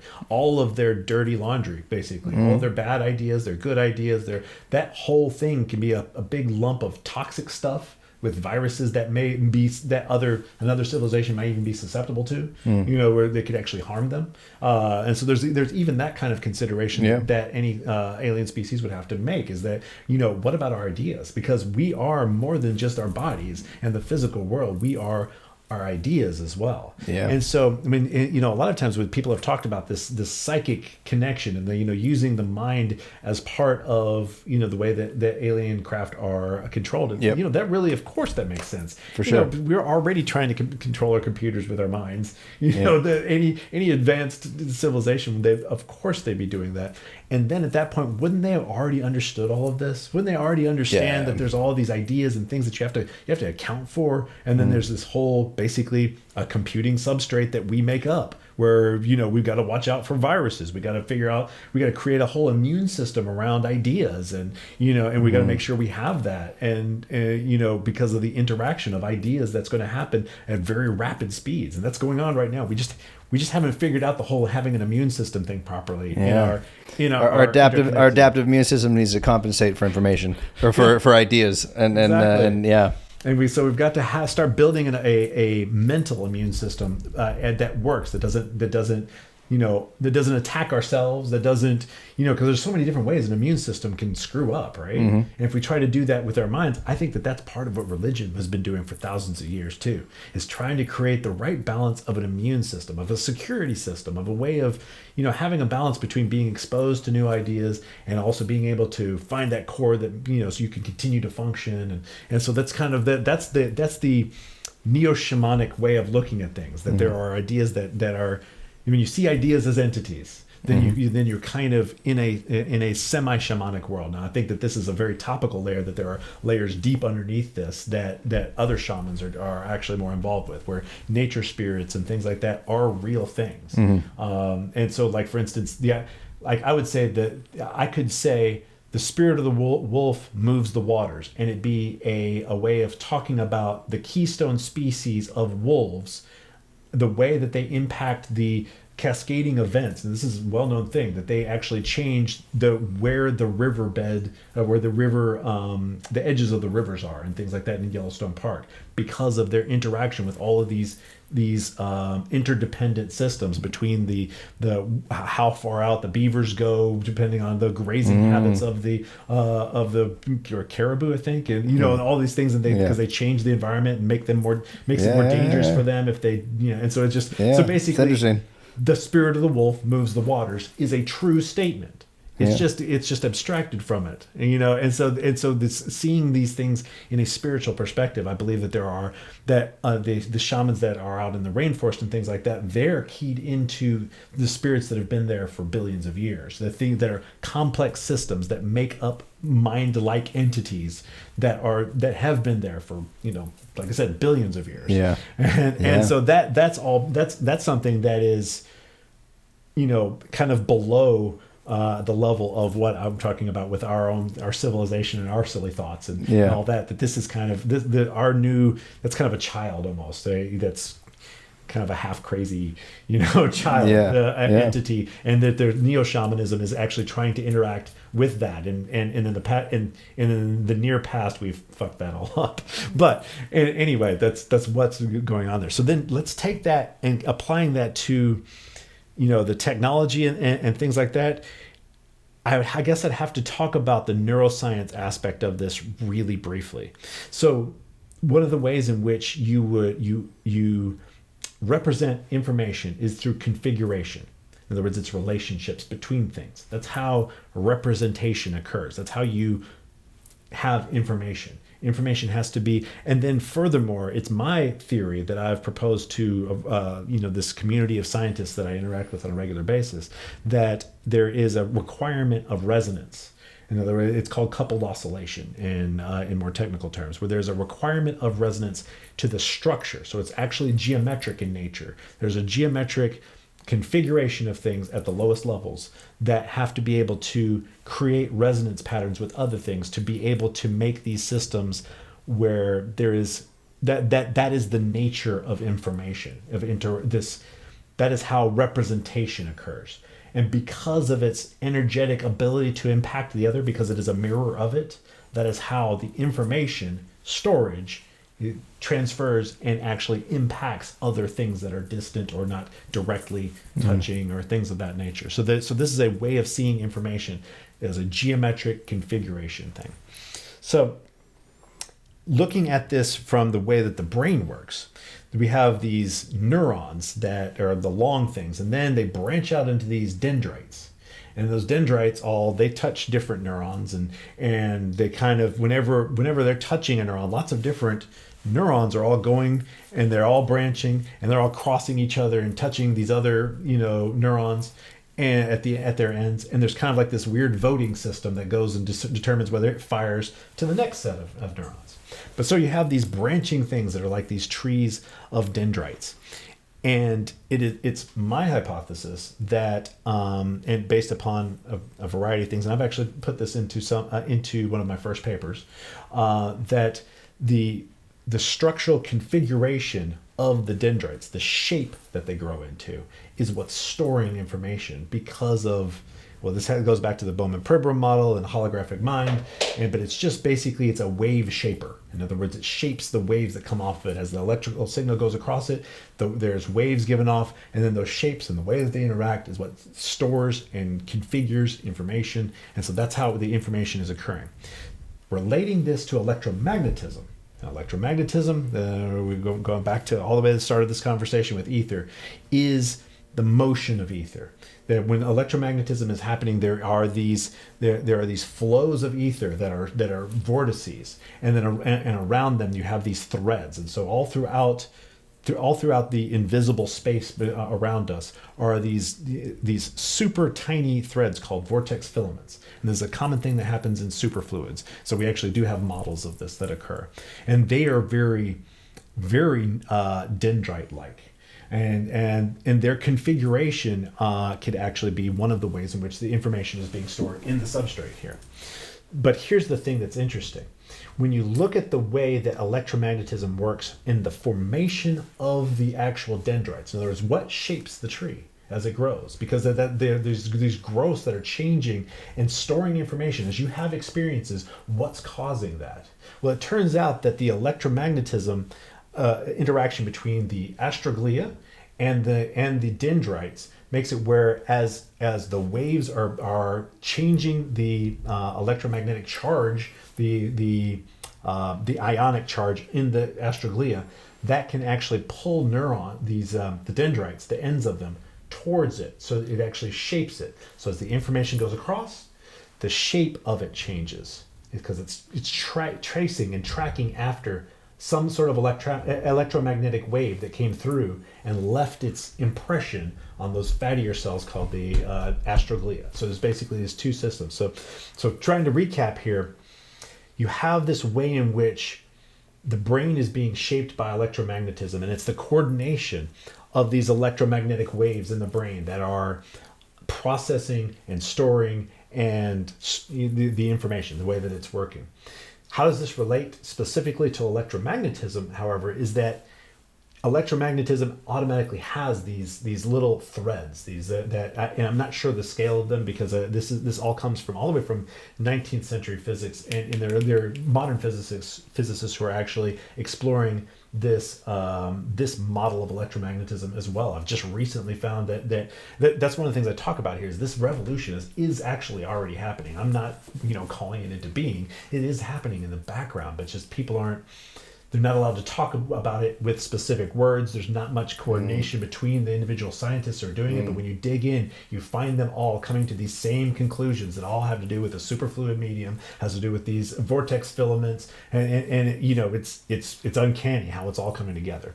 So the thing that you find out is that have you heard of Stuart Hameroff and the Hameroff and Penrose? It's called ORC-OR, which is orchestrated objective reduction. It's basically this model it's probably the most well-known model of how brain functions that's outside of the mainstream. That Stuart Hameroff, he actually, I've talked to him a number of times.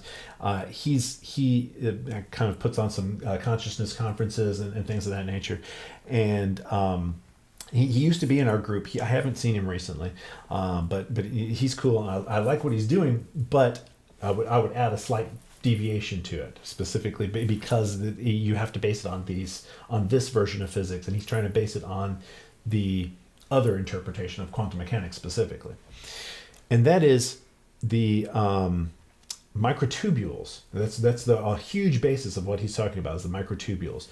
And he's trying to look at it from each of the physical pieces, whereas the thing that's important to me is that a microtubule seems to be behaving like a superconductor. And what that means to me is that if you've ever watched what's called the Meissner effect, where you have like a floating thing that goes around, and you've ever seen that sort of... Explain it though, just so... Meissner effect is where a superconductor can be trapped in a magnetic field, and it can hover, and it actually kind of sticks it in there. It's through a process that they call flux pinning, and that is that they know that there's these lines of force, is what they call them, and that's actually what Faraday called them, and that's what Maxwell called them, is the lines of force. Well, what are these lines of force? They are vortex filaments, and that's also... Vortex filaments are what Maxwell called them as well, but we don't say that anymore today, as in polite academic company. But here's the thing: the lines of force appear to be stuck inside, where they have to they're pinched and held together in one place, and then they can't move. And that's what's causing this levitation to occur, is that they're kind of latched on to the structure of space. Now, they don't want to say it like that. They're saying it's trapping components of the magnetic field, and of course, if you start digging into what a field is, they give you nonsense answers. But so here's the thing: so what flux pinning is trapping the vortex filaments that are always part of what electromagnetism is. It's as it's happening. It's the flow of ether and the little vortices that are required for it to gear against itself. And so these filaments are there, and it traps them.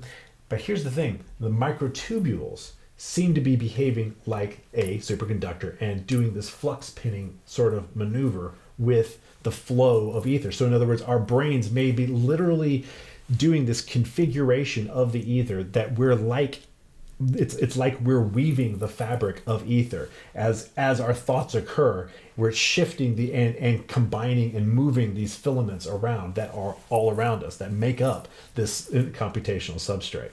So if that is the way that things work, that we're basically down at the smallest level, we have these interactions between these filaments, then it really kind of opens up the perspective of how the information coming in, flowing across us, how is that recording, or how is it impacting the recording? And that's why one of the things I said is that the name of my next book is The Rock and the River. And something I like to point out is that there are these scale-based effects that confuse people. The primary confusion humanity always faces is this one specific idea, and it is whenever something is a feedback loop, and that it's interdependent. In other words, the interdependency of it. So like when you look at what is making the shape of a river, well, you think, well, it's the banks of it are creating the shape, and that's looking at it from our speed of time. But look at it over 1,000 years, and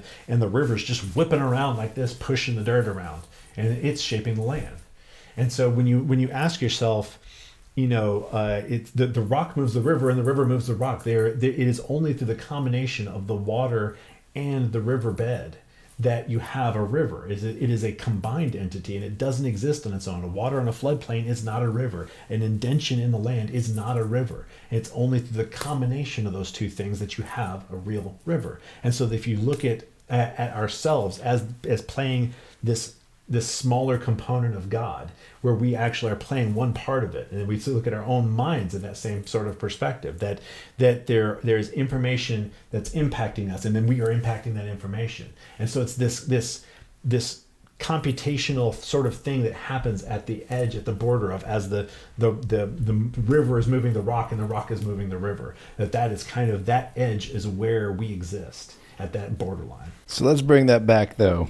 I have to reel you in on this one from the scientific, the scientific stuff, to make sure that it's still digestible. How does this pertain to Tesla's electrogravitics, or just anti-gravity in general within the ether? In each of these perspectives, what you're trying to do is stir up the ether, and in one way or another. In other words, how do you when you're made out of vortices, how do you move the thing that you're made of? And that's always like the technology right now that is probably where you will find the what looks like hiding, to me specifically, is around it's called I've got the notes here. The Gravitomagnetic London moment, I believe, is the name of it. And what it is, you'll find, is that I'm trying to put this together because there's so many angles I could come at it from. Gravity probe B and this one-way speed of light and a wide variety of technological advances all come back to rotating superconductors. So one of the first anti-gravity things that showed real workable effects was the taking of a superconductor and rotating it at high speeds. And I forget what the name of the first fellow who did this was. And what they ended up finding was that there was a gravitational effect that occurs. So in other words, they're able to do sort of a flux pinning sort of maneuver because it's a superconductor. And because of that, then through rotating it, what they're doing is causing the ether to spin up in some way. So there is this relationship between the spin and rotation. And this is actually part of my most recent paper. I actually tied together gravity and electromagnetism through the ether in that paper. And that is that gravity is basically the average rotational aspect of the ether. And so when you change that, what you're doing is changing the the gravity of that is occurring in that area. So the rotating superconductors, that has been, you can find, there was news about that like through ESA, the European Space Agency. They had these tests where it was like millions or billions of times larger than expected, the effect, and it sort of goes quiet. And during my research, I found a single guy named Clifford Will, who is also involved in what was called, remember I just mentioned Gravity Probe B. Why did I bring up all these weird side things? It's because I was trying to get them together into one thing. And that is Gravity Probe B also used rotating superconductors, and it was supposed to be this big experiment that would determine, the way that gravity works. And then suddenly, after finding very anomalous readings, it goes dark and you never hear about it again. And that's, it malfunctioned. What are you talking about, it malfunctioned? And in what way? And what exactly do you mean by malfunction? And you can trace all these things down to rotating superconductors over and over. Rotating superconductors and like I said, it's the what was that? Oh, the geodetic effect is part of what they were looking at with that. So how does this relate to the that technology? It has to do with churning up or moving the ether in a way which alters gravity, which has to do with all of these rotational aspects to the ether itself. So I don't know if that answers your question. Correct me if I'm wrong. I could be butchering this, but didn't Tesla kind of come to the conclusion where I think we've accepted or believe that gravity is the strongest force, right? I mean, in that within Newtonian physics, no. But the Tesla believed that electromagnetism was stronger than gravity. That's absolutely, that's what's believed today as well. Gravity is a very, very weak force. And so, what am I thinking? Something that had to do with gravity.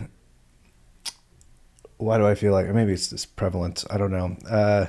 Yeah, it seems very large to us, but it's because it's over such it seems to impact such large things, I think. Maybe I can't remember. That's why I prefaced it with, I could be butchering this, but that has to do then. So I'm sure you've seen Bob Lazar. You're familiar, obviously, with Bob Lazar.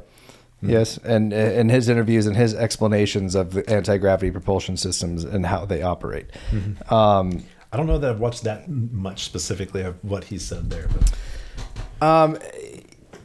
I'll give my best synopsis of it. But essentially, that how these craft are operating is by basically distorting gravity or space in front of them, and the craft is falling forward. Like it's an illusion of it going forward, but it's really like creating this dip, and it's just cruising with it. That totally makes sense, right? Yeah. Does that compare then? I guess because we hear the words anti-gravity, and then we hear electrogravitics. Are they the same? Are they? Yeah. Here's the thing. It's whenever you're trying to transfer from a fluid dynamics view of everything to the other view of things, because the way it's hard to make the two talk. And there's a lot of work that still would have to be done. And that's part of actually been a lot of the conversation I've had specifically with Paul, Paul Werbos. I mentioned him. He's very much into physics, and he's like, yeah, that may be true, but we have to work with what we've got. What we've got is QFT, and these things are working for us, and the things that we're trying to do right now. And then I'm saying, well, but there's things we want to do in the future that we're going to need to rewrite everything, and yes, we do have to kind of rewrite our equations. Even though they represent the same thing, all the dividing lines are screwed up. It's all very different. Yeah. You have to come to the same answers, but through a different methodology. So it is hard to talk about these things specifically because of it is such a undeveloped area. It is an undeveloped area to rethink things from this fluid dynamical regime.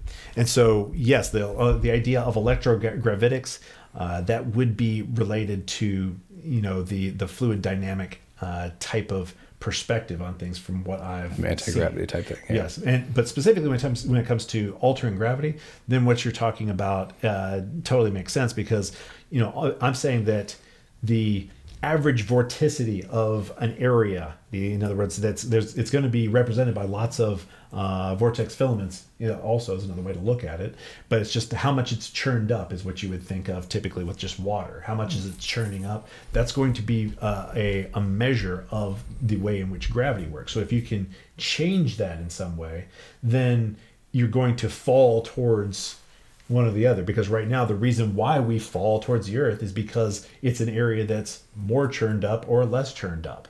And so the amount of churning actually changes. In the ether theory version of it, it changes the speed of light as well. And that is the reason why time is different on Earth than it is in space. Because when there's more vorticity, light has to actually travel further through all of the alterations that are happening to it in various directions. And so there is the speed of light being slower near the Earth is going to make everything slower. So therefore, time is going to be happening slower near the Earth than it is up on a satellite, for instance. And so these effects in time make sense in this fluid dynamical viewpoint, but I have a mechanism through going through all the way back from 19th century physics. You end up having a mechanism that explains it instead of simply the belief that it does. And that's what we have right now with our idea with general relativity. It's just it does. Well, it does because it bends space. Well, hold on, what? Because when you start asking, well, so matter tells space how to bend, and space tells matter how. You end up having these circular discussions. It's like, why, how, where, and here you have something that you can actually get your head around that will work mathematically. It will work with all of our modern physics, and that's the thing that's happening in the background of these like superfluid dynamical treatments of space-time is what they called it. But going back to my paper, space-time is not empirical science. Yeah. So let's do this, because we're nearing the end here. I do want to make sure for the people who've been very much researching the UFO subject, I want to just see if we can just hammer down some takeaways from this, because it's very interesting with a lot of the UFO encounters that take place, that it's either completely silent, or there's some type of electrostatic or like a coronal type discharge, or a sound, a humming sound that like is heard, and that would seem to indicate a similar technology to what you're describing, like that type of a sound perhaps will be made. I guess I'm curious is just, how are these craft operating based on what you believe, based on ether physics and your research? And I don't know if you've had firsthand experience, with UFOs, if you've ever seen them yourself. No, that's the thing, is I am not an experiencer of any of those things. Unfortunately, it's very. I feel a little sad about it. I have to tell you, it'll happen. Yeah, it's kind of made me pretty sad. I gotta tell the truth here. I've never had, and maybe it's because I do have such a skeptical feeling about things that maybe I have had some experiences that I've not interpreted that way. I did actually, come to think of it, I was at, what's it called, Contact in the Desert, and they just had the green orbs just going, and I just like, well, that could be drones, or I guess I just didn't find it extremely compelling, because it's like, well, that could be explained in a lot of different ways, and I wish this was less explicable. They even like shined the lasers at them, and they blinked back, and and they definitely were not. They didn't have the normal lights or anything like that. They were just green lights, and and if we. So that may have been something alien happening, but it seems so commonplace that I interpreted it differently. Commonplace now. One of these same things have been happening, 50, 100 years ago, the same green lights in the sky doing the same thing. There's no explanation. Now, that's the hard part, I think, with ufology today, is, for one, the influx in drone technology. And I see so many of these, people send me these videos all the time, like these fleets, and I'm like, do you not watch the Olympic Games? Like, I mean, obviously that's, what that is. Like, that's the most, maybe it's not, but that's definitely the most logical explanation for that, especially because they're, purple in color now. Like, historically, UFOs are not that. They're a white ball of light, which makes sense given the physics that would be behind it, and what's actually taking place around them. It would, show itself as that. That's all we would really see. And so, it's just muddied in already insanely muddy water, which makes, finding these things that much more difficult. But I guess I'm curious on, do you think Tesla, his flying machines that he talked about, and I believe one of his quotes too was that, like, God, it was something in that book that he talked about, I can't, no man can speak of, or I can't speak of, like, the thing that I just discovered, or whatever. He alluded to something that he cracked around that time. I think it's extremely Likely. When I look at, like, for instance, the rotating magnetic field was one of his first, major contributions to science, was the idea that it rotates and it doesn't just go here, then here, then here. There's something that happens in between. And so that's obviously the rotation of ether in his mind. And then when you talk about ways of rotating the ether, that immediately relates to, he was talking about creating matter and things of that nature. Well, what I'm talking about here, if you understand exactly that what matter is rotating ether at extremely high speeds, woven into these little knots that are basically they're maintained through a resonance pattern, then once you understand that, you can create matter. You can do these things that are very amazing, I suppose. And so if he understood these things, and perhaps we've been being watched for a long period of time, then it would make sense for an alien species to make contact with him, like he said. And the fact of the matter is what he's talking about goes completely right. Tesla said he made contact with alien species? Yes, he did. Really? Yeah. How the fuck did I miss that? Yeah, that was something. I mean, I haven't read it myself in a long time, but yeah, from what I understand, he specifically said, yeah, I have spoken with these people. I think he may have specified Mars even. And so yeah, no, he definitely claimed alien contact. Makes sense. Yeah, it was unless someone was lying to me. There's always a possibility that well, it's been a while since I read it. So. I wish I had a Jamie, but Jamie, pull that up. Exactly. Jamie, pull that up. One day. You're right. His name will be Jaime, though, not Jamie. What are your thoughts then, as it pertains to that? If that's the formation within ether of matter, of how matter would be formed, what is antimatter then, as it would be explained by the ether? Okay. Well. The idea that I've been giving here is based upon actually cavitation being the base of particles. So what cavitation is, if you've ever, it's a great little thing to look up online, and that is probably the best way to first talk about it is if you've seen a gunshot underwater, and you'll see the there's a bubble that opens up behind the gunshot, and then it collapses. And if you watch very closely, most of those films you'll see light given off by it. That's not a film artifact. It's something called sonoluminescence, and that is that it changes the mechanical energy into a different kind of energy, light. So the mechanical energy, as it's ripped open and then slams back together, turns into light, and that's something that they believe is caused by fusion. In other words, like, there's actually fusion occurring in these tiny places. There's some controversy about whether or not it reaches temperatures that are actually fusion, but there's been some research that says yes, it absolutely is creating fusion, and that's how it's giving off light. So that's so the basis of particles would be that there is the speeds at which you can rotate something. Like, that if you rotate your coffee fast enough, there's a hole that ends up in it, right? So a way in which you could rip open the ether so that there's nothing in there would be through rotation. But not just rotation, because here's the thing. What is a wave? A wave compresses, is a compression or rarefaction or some sort of adjustment of the medium to allow it to deal with stresses. So something is stressed away from equilibrium, and then it tries to snap back into it, and because there's a lag time, it goes. And that's how waves work. It's a disturbance from equilibrium. But there's a point at which its elasticity is broken, and that's how you end up opening these holes. And so this happens with water. It happens, and you can do this with rotation. But the point is that a wave interacting with a vortex will cause it to rotate faster. You can pump, waves pump vortices, and vortices give off waves. There's something called wave vortex duality. And like I said, I can get into the technicals of this, but we're going to try to stay topical. We'll stay topical. Yeah. Let's try to stay topical here. But stay macro. Right. Yeah.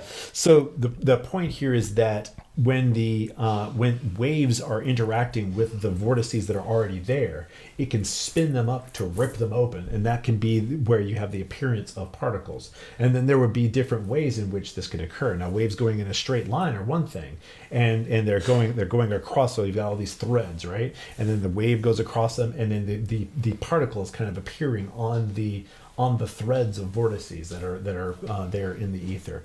But then that's a wave going across just ambient vortices. What about matter? Well, matter would be that there is something bouncing in place. There's a wave that turns back in against itself, and then the not vortex. And this is something that Kelvin developed, is the vortex atom theory, and it's really amazing. But anyway, so as the waves are going across these vortices, what's happening is it's ripping open the vortex that's there into this cavitation. That's how we have the appearance of what we would think of as a particle, like an electron. And so that would be, whenever you're talking about antimatter, generally what's occurring whenever they're talking about things is they're using abstractions that are many layers deep of abstraction. So like there's something called a phonon, where if it's way too deep, if I ask a question that is going to go beyond layers, I didn't know if it was going to be something that would be more simple. Yeah. If it requires a lot, I'll try to. The point, I guess. Let's see. How do we reel this in?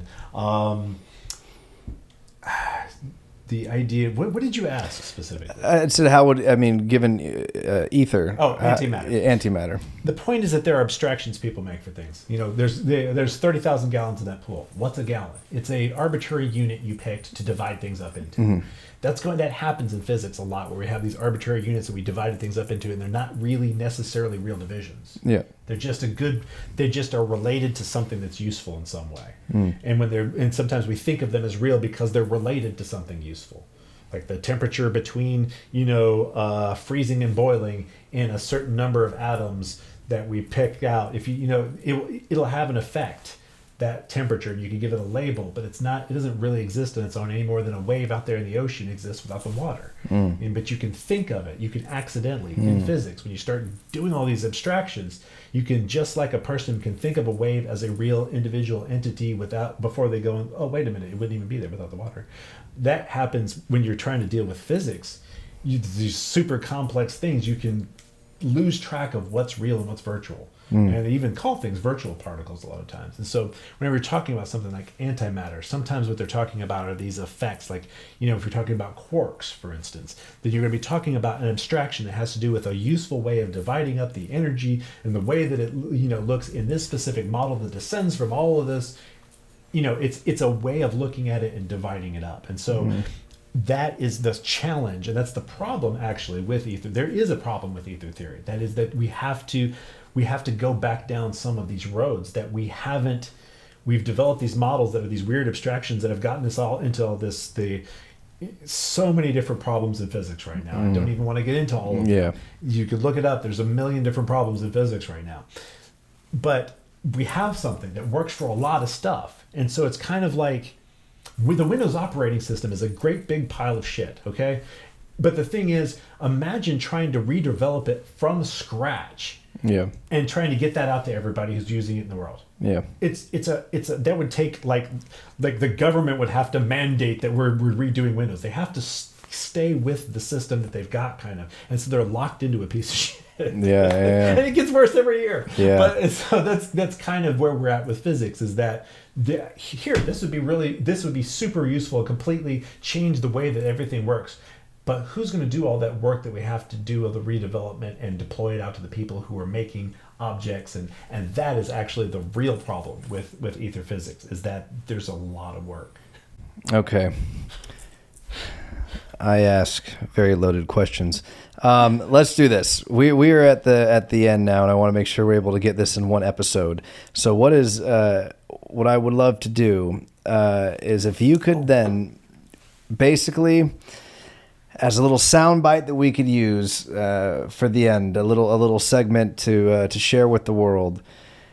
Explain ether, why it's important, why you think it's it is the answer, and explain a little bit of just, briefly just recap, why you wrote the book, the paper you write, and just give a brief little 5-10 minute synopsis of all of this and what the real takeaway is for everybody as it pertains to the ether, your work, and the things that you believe it's ultimately going to lead to and can better explain, and whatever the case may be. Whatever it is you think is the most important takeaway for the audience in a digestible way. All right. Let's see if I can do this, man. You set me up, man. All right. The ether is an alternative method of viewing modern physics that opens the door to a bridge between science and spirituality that allows us to come to new understandings that would revolutionize our method of dealing with energy. And dealing with energy is the big question, the big problem that we're facing, that we have war, that we have all of this inequality. All of those things relate to something that is also related to spirituality. And so here you have a single solution that we can pursue if we're willing to put the work in, and it could lead us to a whole new place in the way that we conceive of ourselves, the way that we conceive of reality and our place in it, and how we develop our own future. It's basically the key to the freedom of mankind. Well, I could not agree more. I say it all the time that the real breakthrough lies in the marrying of science and spirituality. That is what Tesla knew. I mean, I think that's even what Hitler knew, because he talked about it back then too. Like that was, it was the mixing of those things, within the occult. They wanted to control it. Yeah, they wanted to control. Yeah, through far more nefarious ends. But nonetheless, that understanding, look what was achieved. Look at, that was one little country that nearly took over the world. Mm-hmm. That's crazy. Like, and so, but that therein, like, science has become dogmatic. And until we, really start to stretch and go outside into these realms that were formerly, it wasn't anything before. It wasn't relegated to a fringe. It was just pure exploration.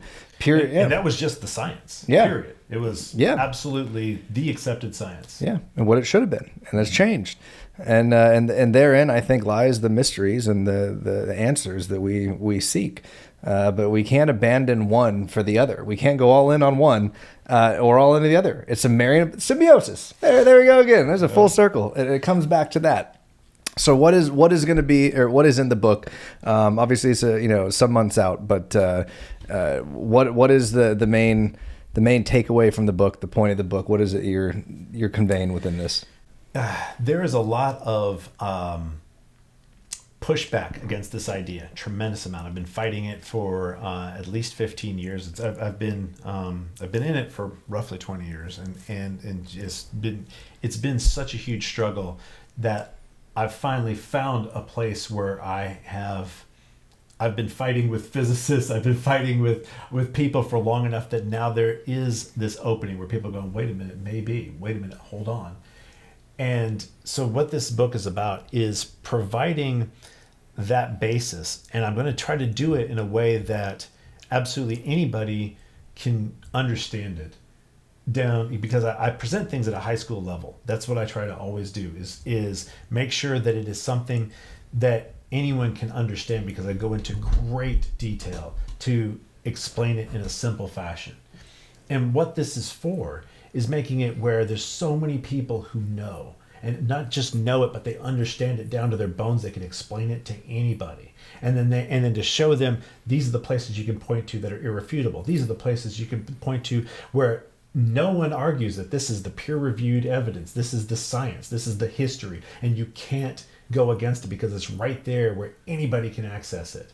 And that's what this book is about, is to try to put that out there in a way that basically makes it where it can no longer be denied. You can't keep denying it. The truth can't be denied because it's too obvious. It's too easily understood once you put it all together and put the evidence together. And that's what this has been about. Plus some storyline to try to keep it from being dry, and little stories and anecdotes and things like that. Very helpful. Yeah, if it gets too. And the Q&A section, that's a huge portion of it. There's a lot questions and answers that I've been developing through other places, and I'm going to be putting that in there because it actually handles a lot of questions that people automatically have, and it was actually through a Q&A site online that I've been using for a long period of time, and I'm going to port that over into the book as well. Oh, nice. Yeah. Lastly, actually, no, I do have a bonus thing, and then we'll take it home. The paper you're writing right now. Yes. That is Minkowski Spacetime, or I'll give you the title, but I think it's right now. Is Minkowski Spacetime Pseudoscience is the paper that I'm writing, and the idea here is to be clickbaity for people who are physicists, and the first thing they're going to want to do is punch me in the face. You know, that's the whole goal, and because what I'm going to do, and I have done, is pour over the history of the development of electromagnetism from the fathers of electromagnetism and show them exactly where and when each of them spoke about all of these topics about the development of special relativity, because that is where everyone says that ether was thrown away, and it's not. And so basically in this one paper, I'm showing for historians and for specifically historians of physics, these are the people that talked about it, this is where they talked about it, this is when they talked about it, this is what they said, and this is how you can understand it at a high school level. Because the problem is, physicists sometimes, I'm presenting it as a tool for teaching, but the truth of the matter is people who are academics sometimes don't realize they take things on faith, and they don't recognize how much they're taking on faith, and they don't want to really address that. So part of this paper is to address it from a high school level. Here's what you haven't been taught, because they haven't been taught the alternative interpretation of special relativity that was absolutely undeniably there. Nobody knows about this. It's so weird. It is really weird. Yeah. Very weird. And we'll leave the speculation aside for why that is. Okay. This has been incredible, man. First and foremost, you're a wealth of knowledge, and I cannot commend you and appreciate you enough for sticking your neck out and doing this for such a long period of time, and sending you nothing but good vibes. That this all blows up huge in your favor, and you can set it in your face, so that you can ultimately be a catalyst for change, ultimately for the better and the enlightenment of our species. You gave a great story or analogy, if you will, in one of your videos that I watched a few weeks back when we first talked about doing this interview, and I think you were essentially poking holes in physics poking holes in math based on like the physics of math, and it's merely interpretations, and you can make math do kind of what you want it to do to prove a particular point in many regards. I might be butchering that. You can clarify it. No. But you gave this analogy of the hotel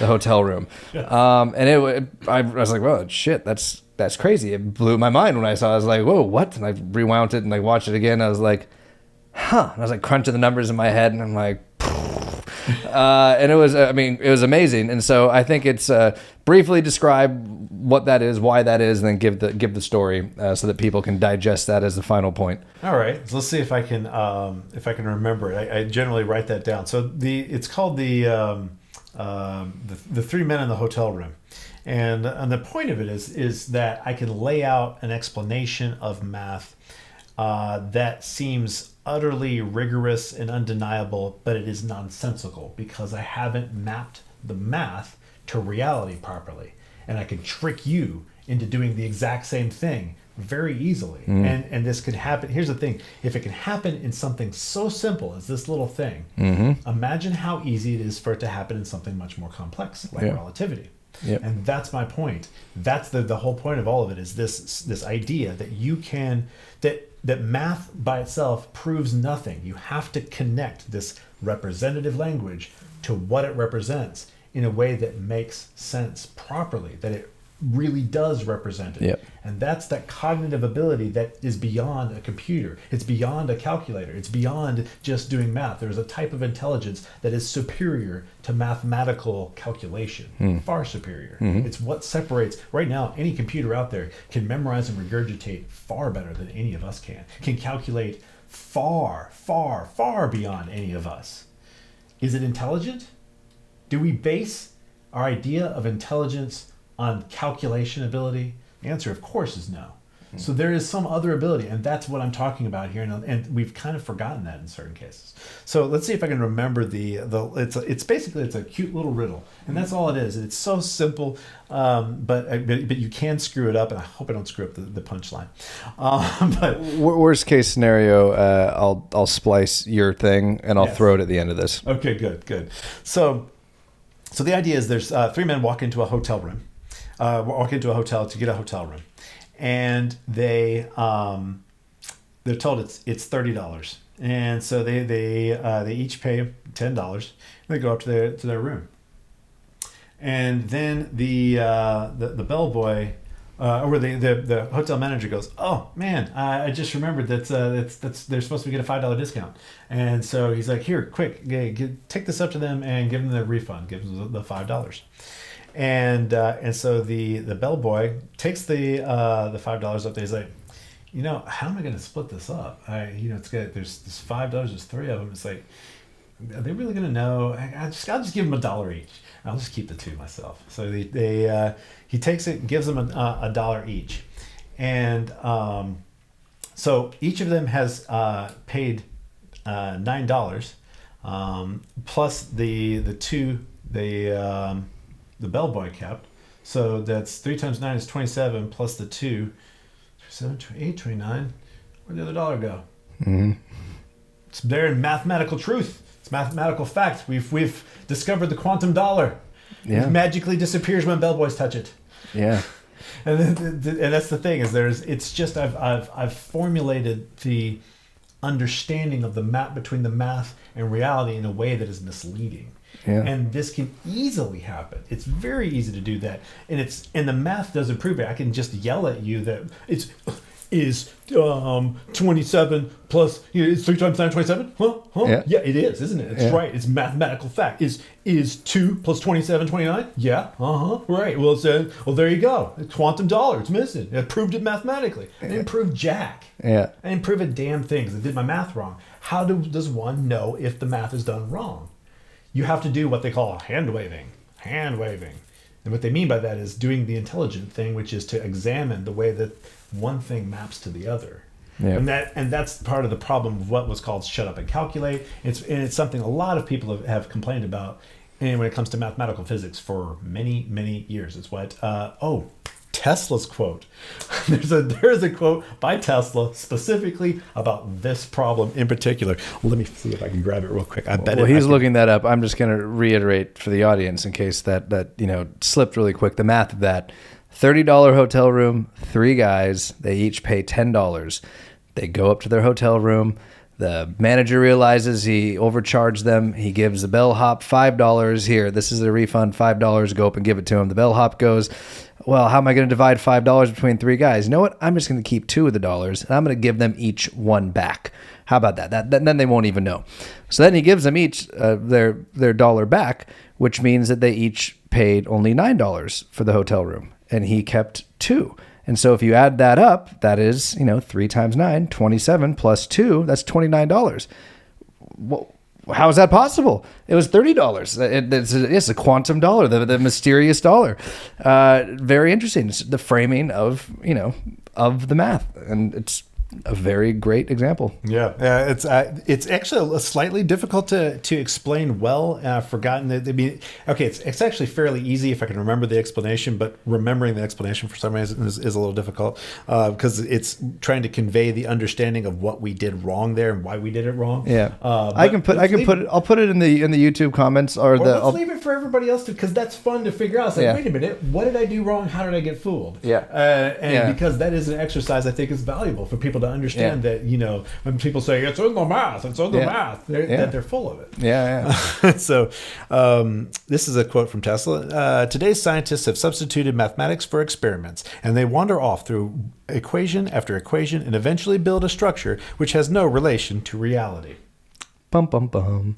Oh, there it all is. the way back then. Yep. And so that was a great little quote of his as well. So that's really what it comes down to, is there is indifference in interpretation, and that's what I'm trying to give. And maybe somebody purposefully created this little debacle because it was an opportunity. I don't know, because it is weird that Einstein said that there's space without ether is unthinkable. He said that. He gave an entire speech that comes down to that, and then over and over said we have to abandon constancy. Constancy only exists it doesn't exist in our universe. He basically says that. I've got these quotes we can put up there, and then why are we saying that Einstein got rid of the ether? Why are we saying constancy is the truth of the reality? Yeah. It's a little weird when you can find the history, and I can show it to people pretty easily that there's this alternative explanation that makes everything work, makes everything fit, and also allows for spirituality through information theory. Ooh, it's hard not to think that there might be a conspiracy there. It's hard. It's hard not to. I try to suspend, If it walks like a duck and it quacks like a duck, it's a motherfucking duck. Well, Shiva, great time, man. I really do appreciate you coming all the way down from Sacktown to do this in studio as the first actual in studio podcast interview. You said so much today that it's a lot for even me to process. I know it's going to probably be a lot for people at home to process. But if you're looking to dive deeper, definitely go check out his YouTube channel, his Instagram, Steampunk Physics. Dive into what he's talking about, and if you're a physicist yourself, then you can obviously see the other videos of him actually diving into the real details. Suspend your anger. Yes, I have a point, and I know you don't like the things you call wooish. It'll be okay, I promise. Yes, and we'll definitely be looking forward to the book when that comes out, as well as to the paper. I'm gonna try to get this paper out really fast before you even get the video out. Like I said, this paper, well, it is a good bit of work still to find the history, but this paper I think is really laying it out where it's just undeniable that they have to say Minkowski Spacetime is pseudoscience. Yeah, I mean, it historically it is inescapable. That here it is, this idea that is supposedly kind of a pillar of science, that you have to say, according to the current consensus, that it's pseudoscience. It's a big claim. Yeah, it's a big claim there. Shiva Meucci.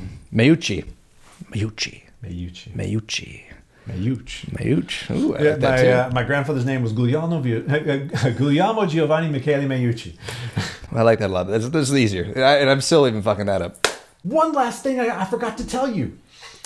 So the Michelson-Morley experiment was funded by Alexander Graham Bell. My great-great-great-great-grandfather is Antonio Meucci, the true inventor of the telephone. He had a steam boat or whatever explode, nearly kill him. He had his patents sold to Gray, I think, and Bell got the working model, and then they fought over it as soon as his caveat ran out. But he's been recognized as the true inventor of the telephone, and so there's this weird connection between the Michelson-Morley experiment and everything I'm doing is almost like I don't know. It's almost like destiny. I found that out the other day. I've got all these things that show that Bell was who funded the Michelson-Morley experiment. So a neat little there you go. There. That's a tie-in if I've ever heard one.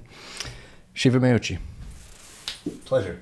Absolutely. Thank you so much. Make sure you check him out. Follow him on Instagram. Check out his YouTube videos and keep up. And when this bad boy comes out, make sure you pick up a copy. And maybe we'll be able to do this again in the future. After that, when you've flipped science and physics on its head and pissed off enough people that hey, any publicity is good publicity, right? Exactly. Get the conversation. I'm like, come on, bring it.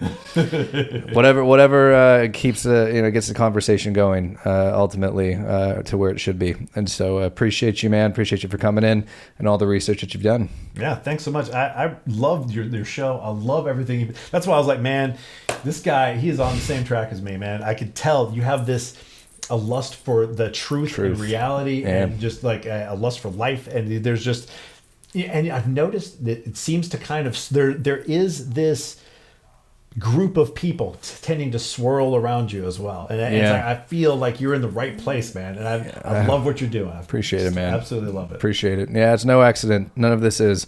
And I'm grateful for you to be lucky number 3. Little Tesla lucky numbers. It all comes down to 369. 369. Damn, yo, fine. All right, I'm done. Have a good night, everybody. Thank you again, Shiva. Thank you. Good night. Oh, wait. Shit. Oh, no. With that being said, I'm Nate. It's late. Let's walk. Oh, I keep fucking that up. That's it. We're gone now. Oh, hey, you made it all the way to the end. Me too. I hope you enjoyed the video. If you did, please make sure that you like, subscribe, comment, share with all of your friends across every social media platform. And then if you have time, go to nateknighttalks.com and join the NNT community and research database if you have time and the resources and want to support what I'm doing here.